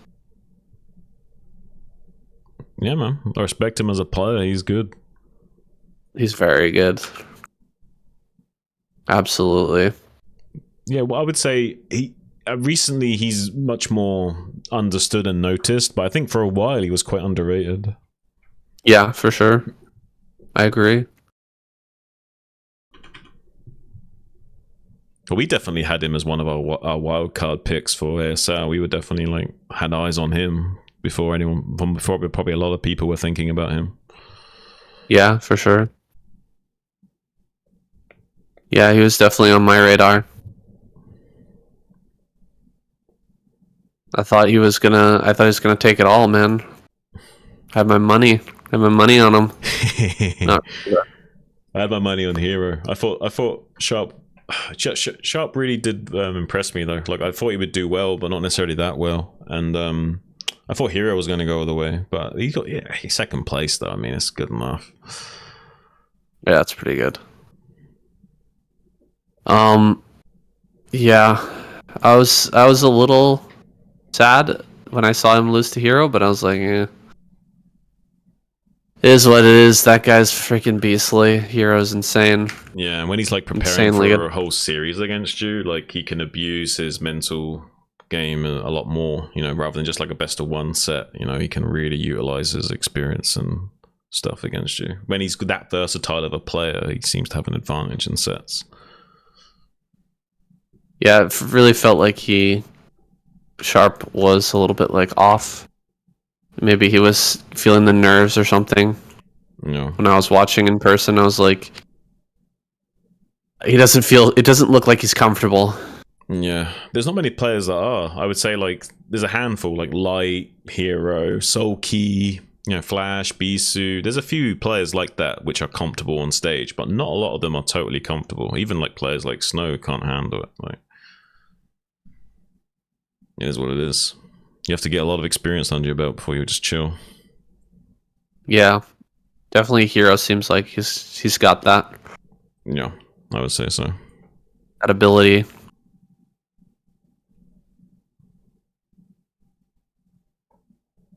Cool. How's Mechabellum, man? You've been playing it up a lot. I saw it was 7 hours today. Yeah, man. I'm ranked like 88 in the world or something on Brawl. Oh, is it one versus? No, you said it was like it's free for all, 4-way or something. Yeah, free for all, and it's brutal. I can come second place and lose MMR. You know what I mean? Like it's hard. Wow, it's wild. I can gain like sometimes I'll gain 2 MMR for coming second, then lose 12 for coming third. You know what I mean? It's that brutal. Right. And I'm ranked 88th in the world right now. Or it was last I checked before I casted. A lot of players in there right now. Yeah, a lot of people playing. A lot of people playing. Early access, right? Yeah. I saw it from Grubby. Grubby's content actually. I saw Grubby playing it, and I was like, "Oh, this looks interesting as fuck." And I just tried it out, and it's like, "Whoa, this is really good." Cool. Yeah, it's fun, man. I might give it a try on stream when I get back to Japan. It's like I don't know, like Hearthstone Clash of Clans, but on steroids. It's like way more in depth, way more like it's way more like It's that kind of game, that kind of like auto battler game, but it's way more like the kind of tactical depth of something like Starcraft on top of that. Cool. Yeah. Sounds like it's worth a try. Anyway, see how it goes. Yeah, it's good fun, man. Cool. Let me see here.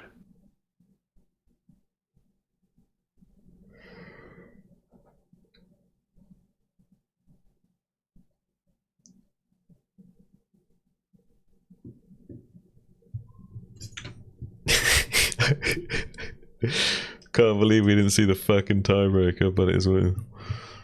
Yeah, that's wild.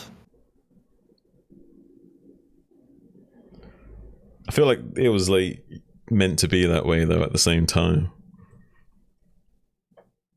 I think you know what you're saying. You said that quote earlier about everything happened and couldn't have happened any other way. Unironically, I legitimately feel like that is the way the universe works. Like it has to be weird like that. Like reality is stranger than fiction, you know. I think it helps to think of the world like that too, because if you're always constantly thinking, "Oh, what if I just did this? Right. What if this thing happened instead of that thing?" Then you just get stuck in the past. You know? You'd never be able to appreciate the now, and that's all there is. Yeah. That's all there is, right? Is the infinite now. That's right. Past is future is anxiety, and past is like pain or whatever, like trauma, whatever you want to call it. And now is infinite. That's all there really is. Yeah, that's right. That's all we can be certain about, anyway. That's right. Yeah. Because memories are like every time you try and remember something, you're remembering it, so it becomes a little bit more faded every time you try and remember something. And as far as the future, you know that you're never going to know exactly what's going to happen. You know what I mean? So that's all just bullshit. That's all just illusionary. Right. For sure. You can't even trust your own memories fully. You know what I mean? True.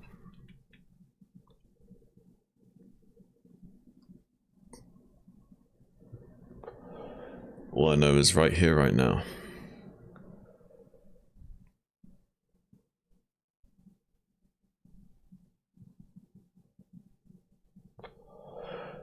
What's on your agenda today? What time is it? It is 12. I'm gonna eat, and then I'm going to go camping. Ooh, that sounds fun. Mm-hmm. My parents have a camping ground with my aunt. I'm gonna bring my wife out there today. Is it like camping, or is it like you're in an RV, or like you're actually camping out in a tent, or what's the situation? My parents bought a 40-foot camping trailer. Oh shit! Okay, That's freaking long, massive. House I on don't wheels to go and camping. know how many meters that is, but yeah, it's a giant house. Yeah, and I think we're gonna sleep in a tent outside. So we'll be camping. They'll be like glamping or whatever you want to call it. Yeah. Shit, what a week. I mean, yeah, nothing can beat that week 6, but that was still pretty fun. Well, it was good matches. It was crazy how like every week was kind of building up to week 6 as well. Like every week was just a little bit crazier for some reason, and eventually you got the apex week 6 where it was crazy climactic. Absolutely, yeah, it was wild. We did see some like pretty cool comebacks in this series. Like, how the fuck did Barracks beat what's his name? Mighty, that first game? Jesus, that was insane. Yeah. There's just some shit just doesn't make sense. Occasionally, it just makes no sense at all. Yeah, and it's like his weakest matchup as well. So it's like, yeah, it was a bit of an upset, I would say. For sure. Oh, that was hilarious that he just canceled all those pylons and let the probes die. Yeah, I was so confused by that. I was like, why? Yeah, Why? so weird.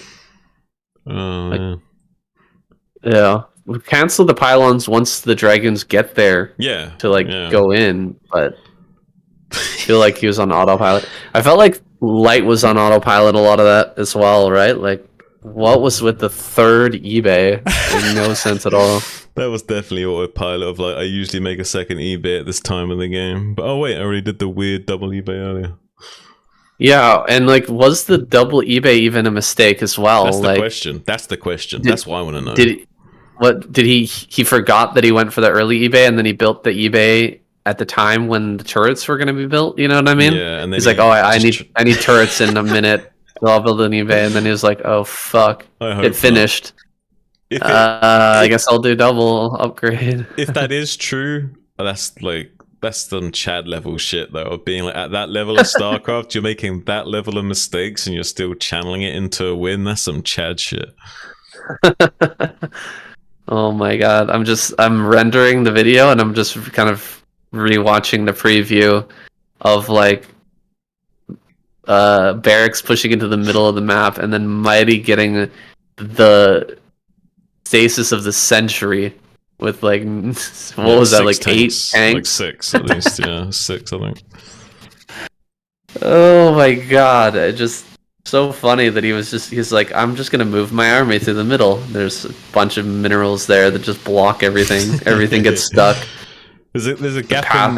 Breaks. There's a gap in the minerals, but for the tanks to thread through the gap is almost impossible. So it's like they tried to go through the gap and they can't fit through it, so they all just bunch up on each other. Yeah, something stupid like that. Yeah. That was some really dumb pathing. But when I think about it now, that game actually was won by the vultures stopping the base from going up in the top right? Like I think so. You just couldn't get that base up. The same way Sharp denied the base going up in the main base on the other map. Like, yeah, it was like a tactical play, like just frustrating the game state enough that it led to that. Yeah, for sure. This Sulky versus Barracks game was insane as well. Like, what the hell was that? That was psycho. That was a psycho comeback. Like, how many drones did he lose? He built so many lings and he lost like 4 or 5 drones. Right. At the beginning of the game. Plus overlords, plus like the wraiths started getting kills too. Yeah, that was really bizarre game. If the larva pop out on the top of the hatchery, he loses that game because the vultures would have killed all the larvae at the natural. Yeah. He wouldn't have ever been able to get it up. So crazy. Oh my gosh. Yeah, Sulky winning that. Sulky winning that, just psycho. Makes no sense. Yeah, I mean, he even chose right with the lanes, so it's kind of crazy that he's managed to navigate that into a win. Like, everything was against him. Everything was against him in that game. Funny to see that Wraith Marine attack. You rarely ever see that, but I've seen it a few times. Usually it ends up working because the micro is better with the Wraith. You know, you can like take a couple pot shots at the mutas and just keep the Marines on hold position, and then like, you know, take a couple shots at the sunken. The mutas have to come out to try and hit the Wraiths, and then the Wraiths jump back and, you know, take a couple shots at the mutas and then come back in and keep hitting the sunkens again. Yeah, I think if someone like Light was playing in that situation, he would have had better control of the Wraiths and would have been able to dominate more of the air superiority. But I think, Barracks' control was good. It just wasn't quite exceptional enough to really abuse the Wraiths. Well, Sulky's control was insane too. Like, some of the times when he was actually hitting the Wraiths where it made like no sense that he should be able to. Well, I think he was using patrol move command and right click, manual move command, and then using patrol at diagonals can sometimes make movers like ever so slightly hit, like it's seemingly like they're shooting further than they can. Yeah, like you see some. It's really fucking hard to do though. It's like Well, he was doing it fantastically. like I could do it maybe like 1 in a 10 attempt. You know what I mean? It's that hard to get the frame inputs correct. It's like really precise. Right. All right, I'm going to I think have some lunch here. I think my wife's made lunch, maybe some carbonara or something. That sounds nice. Enjoy, man. I'm gonna go get some food myself. All right, dude. You have a good night. Yeah, you too, buddy. Good cast. Have a good day. Yeah, good cast. See you later. See you then, man. Well, guys, hope you enjoyed. Catch you on the flippity flip.